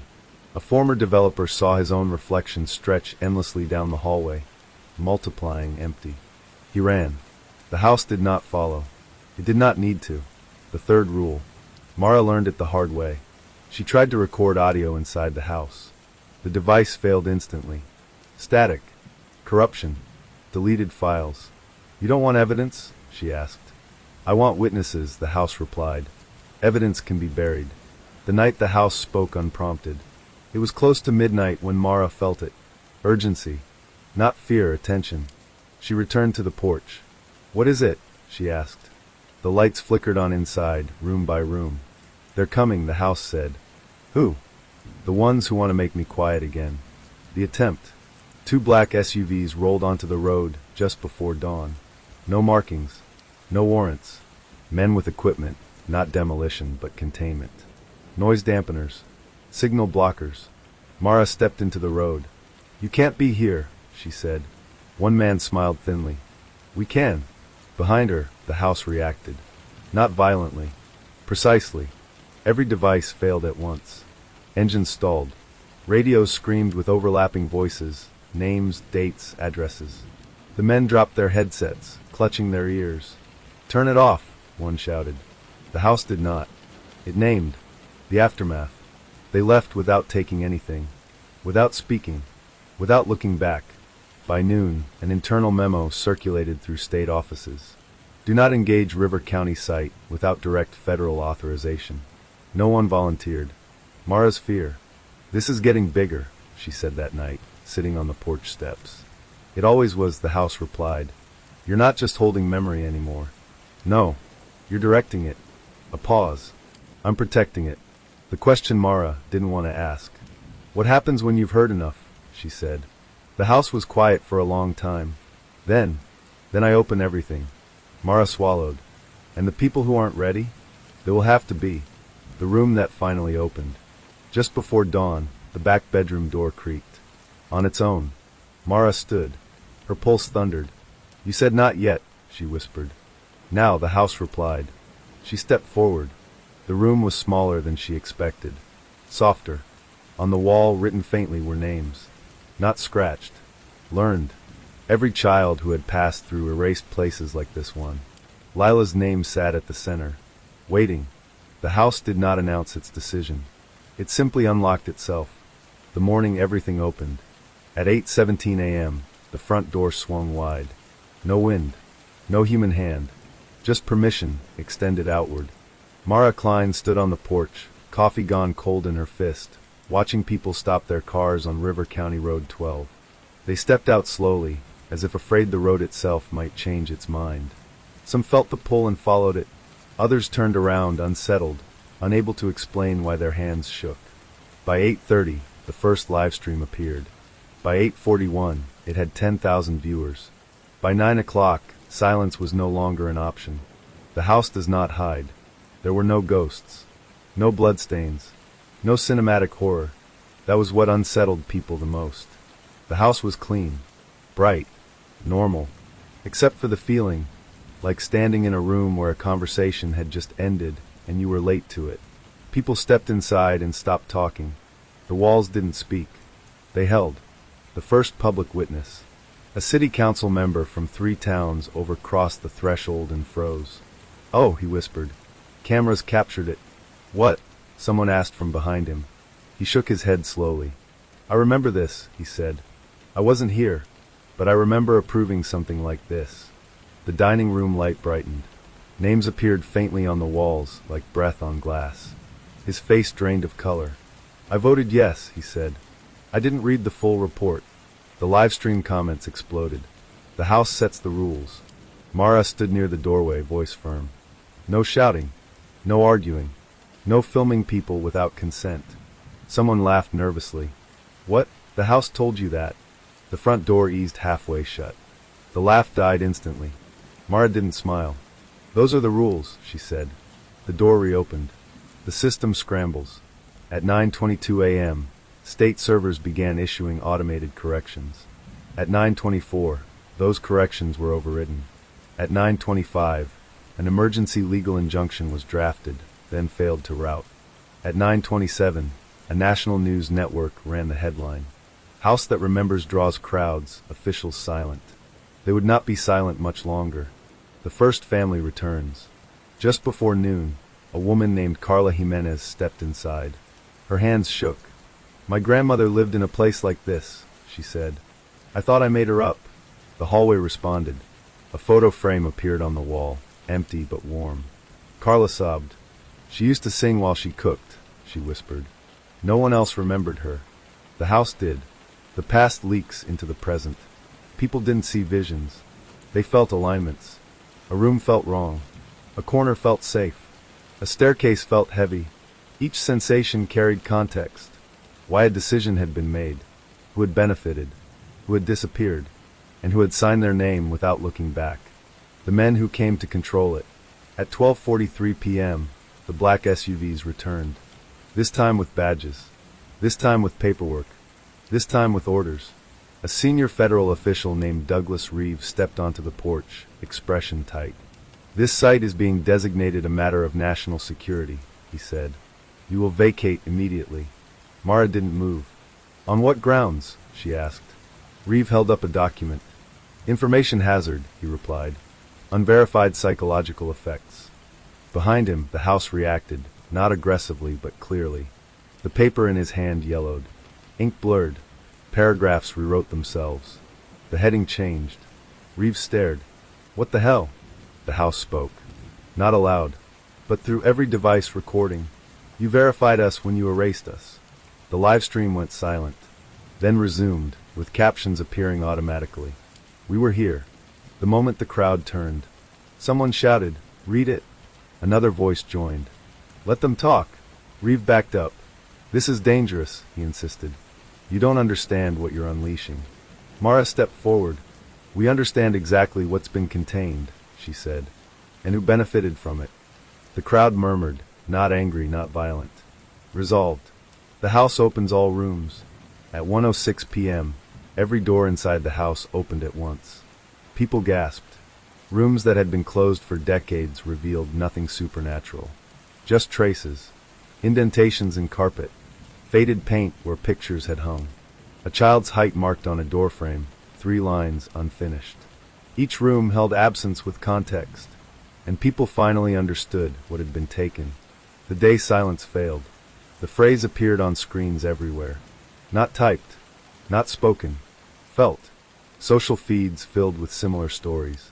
Houses cleared for safety. Apartments vacated for redevelopment. People who had moved away without a forwarding address. Too many to be coincidence. The counter-narrative collapses. Officials attempted statements. Each one unraveled mid-sentence. Press conferences glitched. Teleprompters replaced text with names. Prepared denials turned into confessions, spoken, then immediately regretted. "This is not coordinated," one governor said, as a zoning approval from his early career scrolled behind him. He stopped talking. The House does not choose sides. Activists arrived. So did skeptics. The House welcomed neither more than the other. It didn't amplify belief. It amplified accuracy. A conspiracy theorist entered, expecting validation. The walls went blank. A grieving son entered, unsure of anything. The house warmed. The first lawsuit. It was filed at 2:17 p.m., then quietly withdrawn, because the evidence could not be suppressed. Witnesses were no longer isolated. They had stood in the same rooms, felt the same alignments, spoken the same names. No one could claim hallucination alone. Mara's fear becomes certainty. "This isn't stopping," Mara whispered to the house as dusk approached. "No," it replied. "You'll be destroyed," she said. "They'll try again. Harder." "I know." "Then why?" "Because silence already failed us," the house said. "This is just the day people noticed. The children understand first." A group of teenagers arrived just before sunset. They didn't film. They didn't talk much. One girl touched the wall gently. "My uncle vanished," she said. "Everyone told me not to ask." The wall warmed. She nodded. "Okay," she said. "I'll remember for him." The house spreads. By nightfall, reports came in from elsewhere. Another house, 3 counties away, felt wrong. A cleared lot hummed. A school basement produced names on chalkboards that no one had written. The phenomenon wasn't copying. It was connecting. Places that had learned to listen were teaching others how. The final attempt at darkness. At 11:58 p.m., power was cut to the entire area. The live streams died. Phones went dark. For 60 seconds, there was nothing. Then, lights came on inside the house. Not electric. Not fire. Memory. People standing nearby could see it from the road. A glow shaped like understanding. The message that couldn't be deleted. Across the country, screens flickered back to life. One line appeared. No source. No attribution. You cannot unknow US. Mara stands in the doorway. She was exhausted. Afraid. Certain. "You've changed everything," she said. "No," the house replied gently. "You just stopped helping them forget." Mara looked out at the gathered people, strangers bound by shared realization. "What happens tomorrow?" she asked. The house considered. "Tomorrow," it said, "we start counting the cost." The first thing to break was not a law. It was a marriage. The collapse begins at home. By morning, the house on River County Road 12 stood quiet again. Not closed, not open, simply present. The crowds were gone. The live streams had ended. The glow had dimmed. But what it had released could not be gathered back.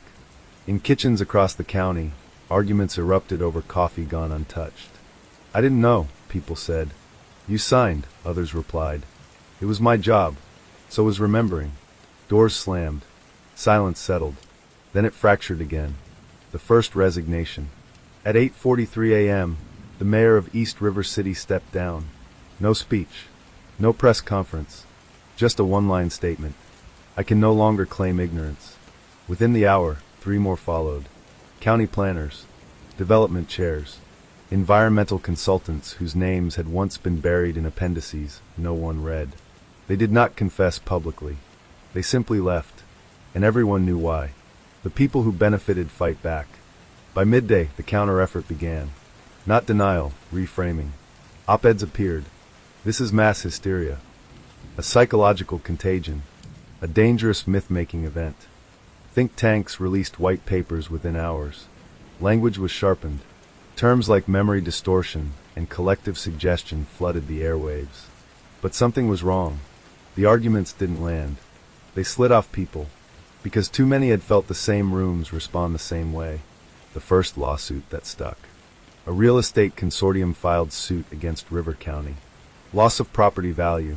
Public defamation. Unlawful exposure. The judge assigned to the case entered the house that afternoon. He stayed 10 minutes. The case was dismissed the next morning. No explanation. Just a footnote. Standing cannot be established where the plaintiff's claim relies on absence as fact. Legal analysts argued for days over what that even meant. No one could overturn it. The house does not intervene. Mara watched it all from the porch. "You could stop this," she said quietly. "You could clarify. Limit the damage." "Damage to whom?" the house asked. "To everyone," Mara said. A pause. "We were everyone," the house replied.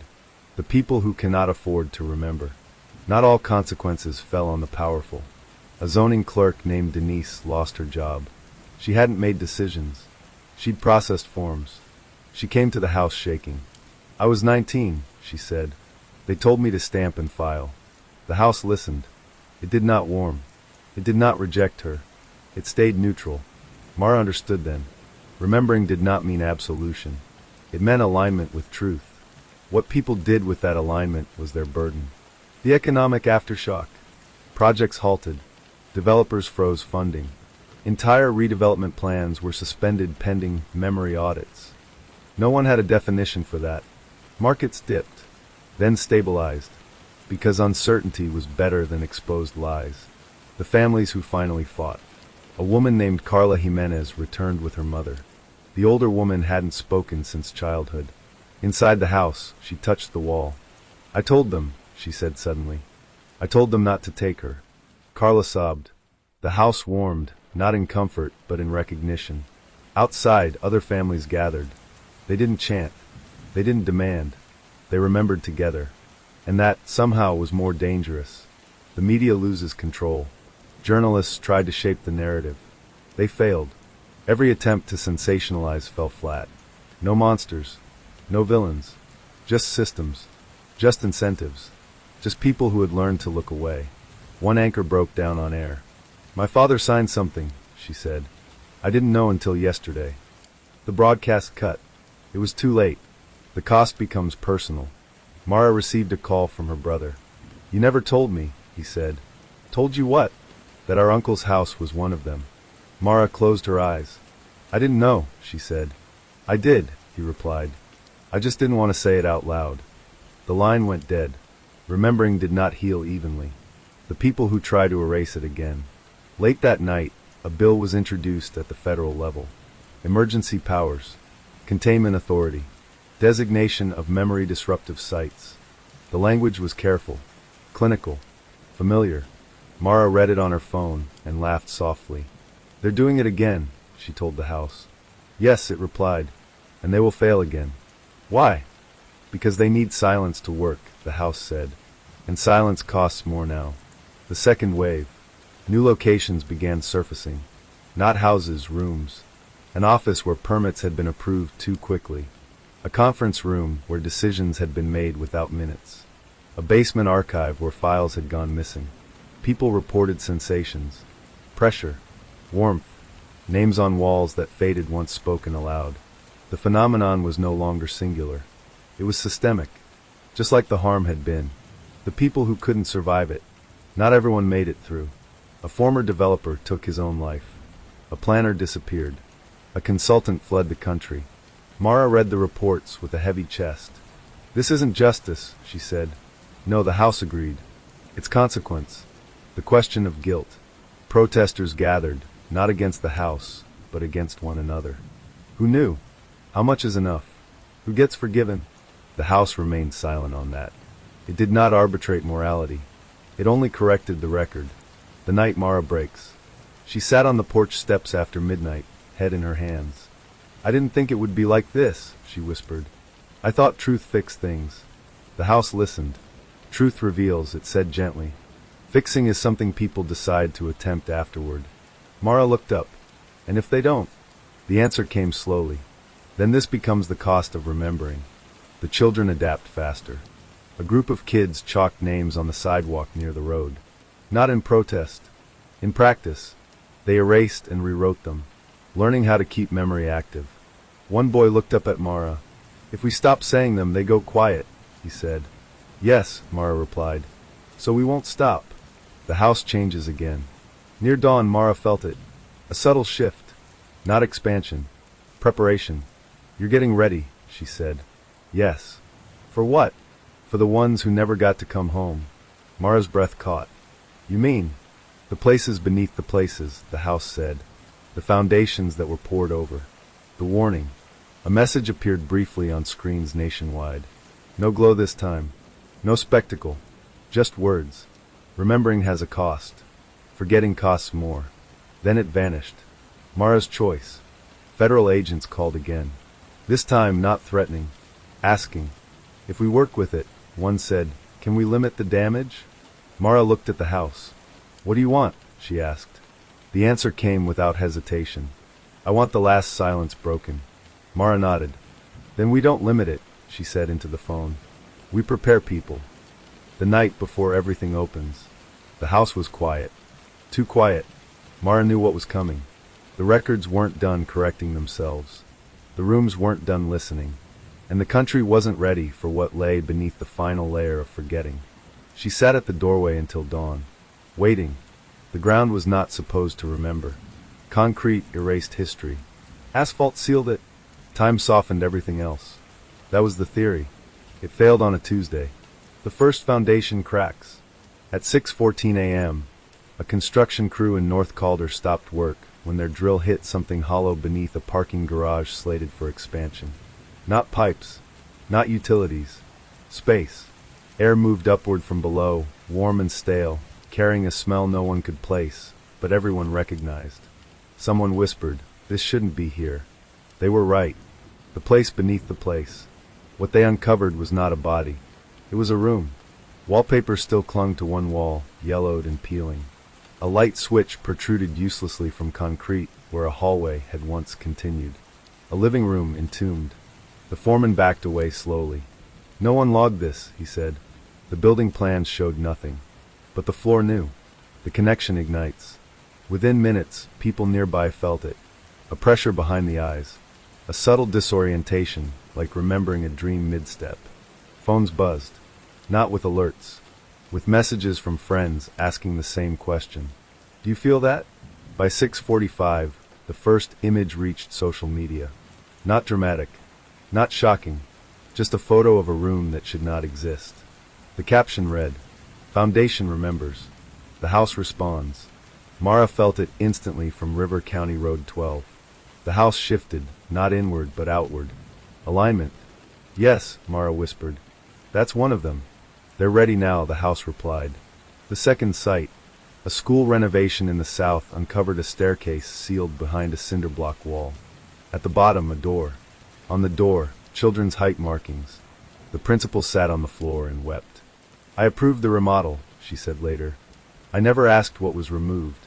No one blamed her. Blame had grown complicated. The future arrives too fast.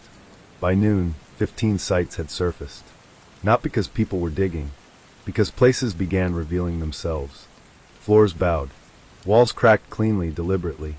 Elevators stopped between levels, opening onto blank spaces where offices once existed. Not destruction. Disclosure. The government's final statement.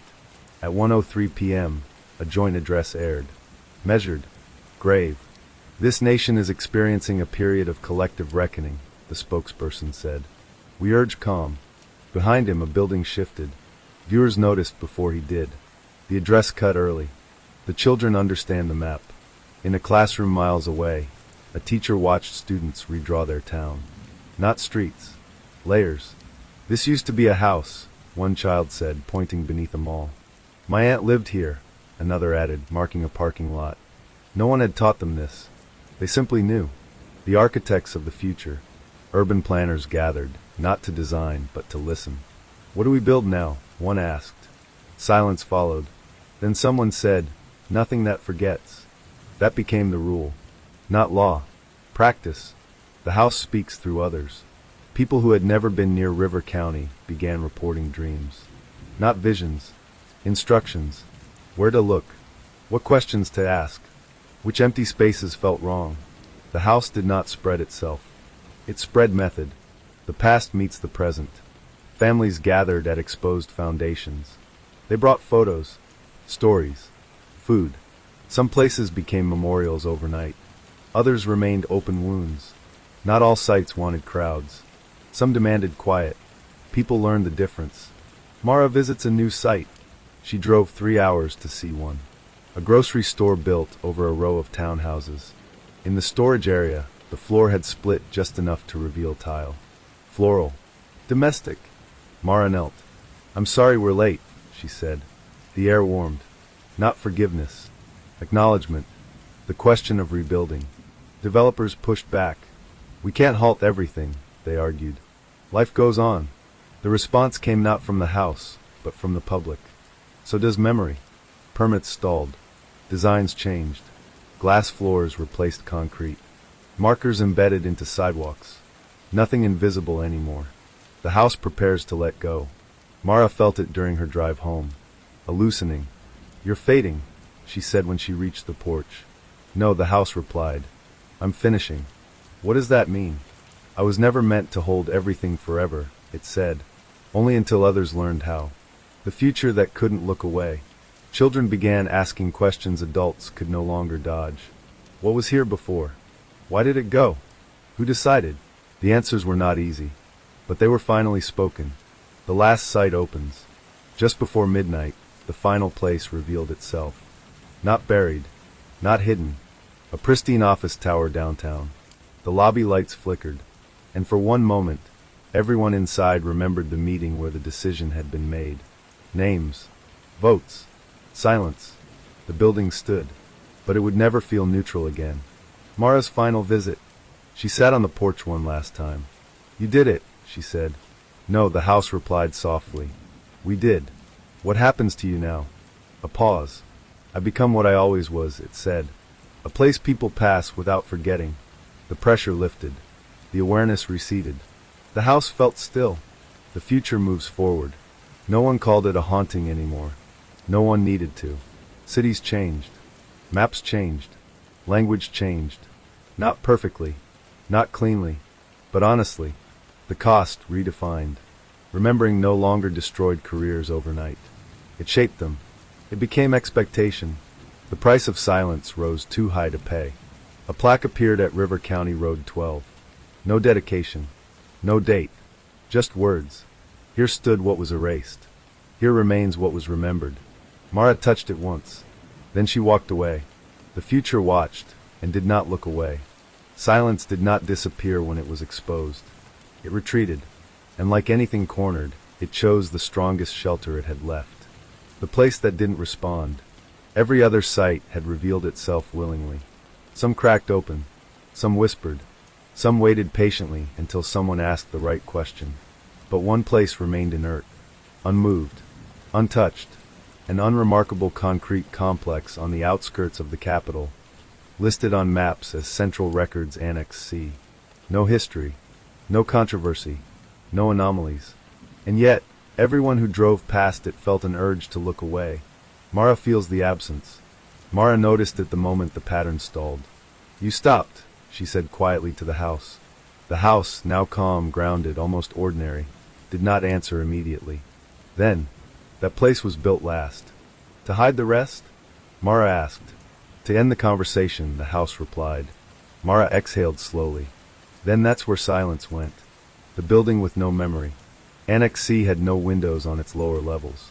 No public access. No archived blueprints older than 15 years. Its purpose shifted on paper every few years. Data storage, disaster recovery, administrative overflow. Nothing that stayed long enough to remember. It was not built over erased homes. It was built to erase. The people who designed it, they were not villains. That was the worst part. Policy experts, risk analysts, archivists, people who believed deeply in stability. They called it containment architecture. A place where inconvenient records could be centralized, delayed, buried under process until urgency expired. Silence by bureaucracy, the most durable kind. The first attempt to enter. Mara arrived with a small team, no cameras, no crowd. The doors opened normally. Inside, the air was flat. No pressure, no warmth, no resistance. The house had taught her to listen. This place offered nothing back. I don't feel anything, one officer whispered. That's the point, Mara replied. The archives that don't argue. Rows of servers hummed quietly. Paper files sat sealed, barcode, perfectly indexed. Nothing missing. Nothing excessive. Just enough to appear complete. Mara pulled a random folder. Zoning approval. Environmental clearance. Relocation agreement. All clean. All signed. All hollow. This is where memory goes to die, she said. The silence pushes back. As soon as Mara requested duplication of records, alarms tripped. Not loud. Administrative. Access pending. Authorization required. Review committee notified. Silence didn't scream. It stalled. The people who still believed in it. They arrived within hours. Lawyers. Officials. Former planners who had survived the earlier wave by staying quiet. This building is essential, one insisted. You can't just. Mara cut him off. You already did, she said. You just called it procedure. The house cannot enter. That night, Mara returned to River County Road 12. I need you, she said. The house was still. I can't go there, it replied gently. Why not? Because I was built to remember what was taken, it said. That place was built to prevent memory from forming at all. Mara's throat tightened. So what do we do? A pause. We let people carry it inside. The plan. They didn't storm the building. They didn't expose it publicly. They staffed it. Archivists who had walked the rooms. Clerks who had spoken names aloud. IT specialists who had felt foundations breathe. People whose memory alignment had already changed. One by one, they took jobs at Annex C. Silence didn't notice at first. It never expected resistance from within the process. The system begins to stutter. Files misfiled themselves. Indexes cross-referenced incorrectly. Metadata grew descriptive. A record for a relocated structure gained a note. Children's height marks present. Another added. Resident refused compensation. Nothing overt. Nothing illegal. Just accurate. The first name that shouldn't exist.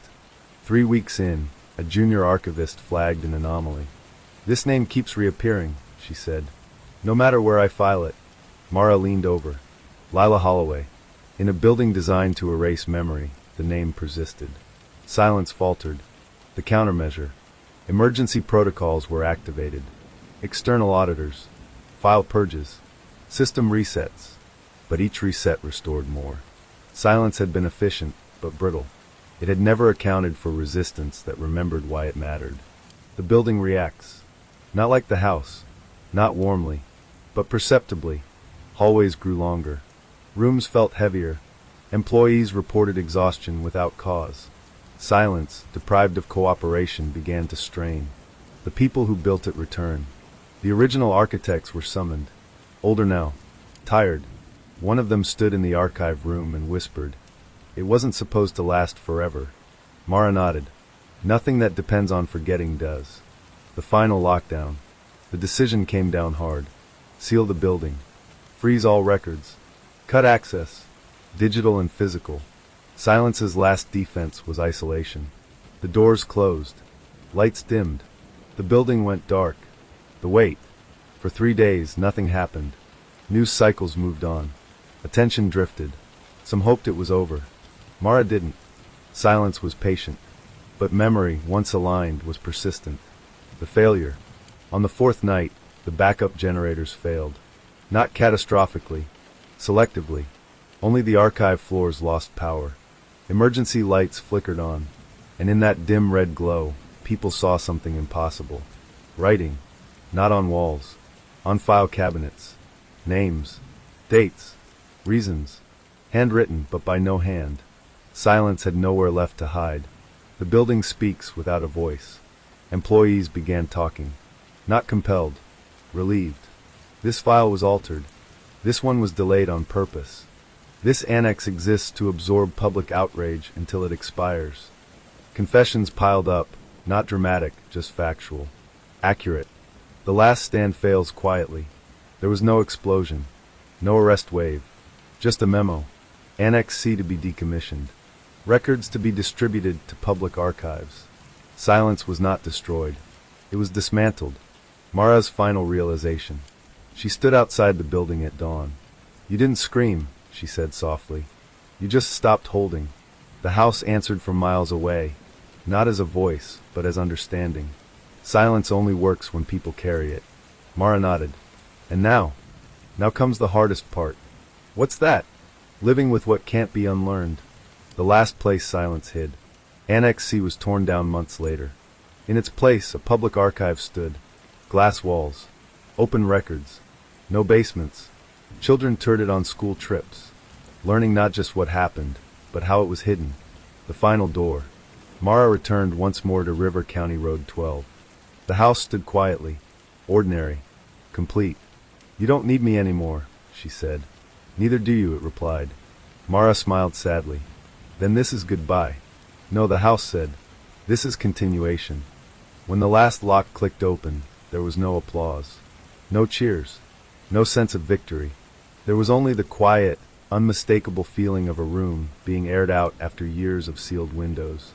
The day the records opened, the release was scheduled for 9 a.m. Eastern. Not announced with fanfare. Not branded. Not sold. Just a notice posted across public archive portals, libraries, and municipal websites. Complete historical records, access restored. By 9:07, servers strained. By 9:12, librarians called in extra staff. By 9:20, people realized this wasn't a data dump. It was a map, the shape of the truth. The records weren't organized by scandal, or by crime, or by blame. They were organized by place. Every town, every block, every structure that had replaced something else. Click a location, and the layers appeared. What stood there? Who lived there? Why it changed? Who signed?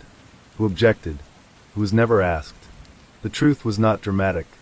It was meticulous, and that made it devastating. The first generation to see it all. Students were the fastest to understand.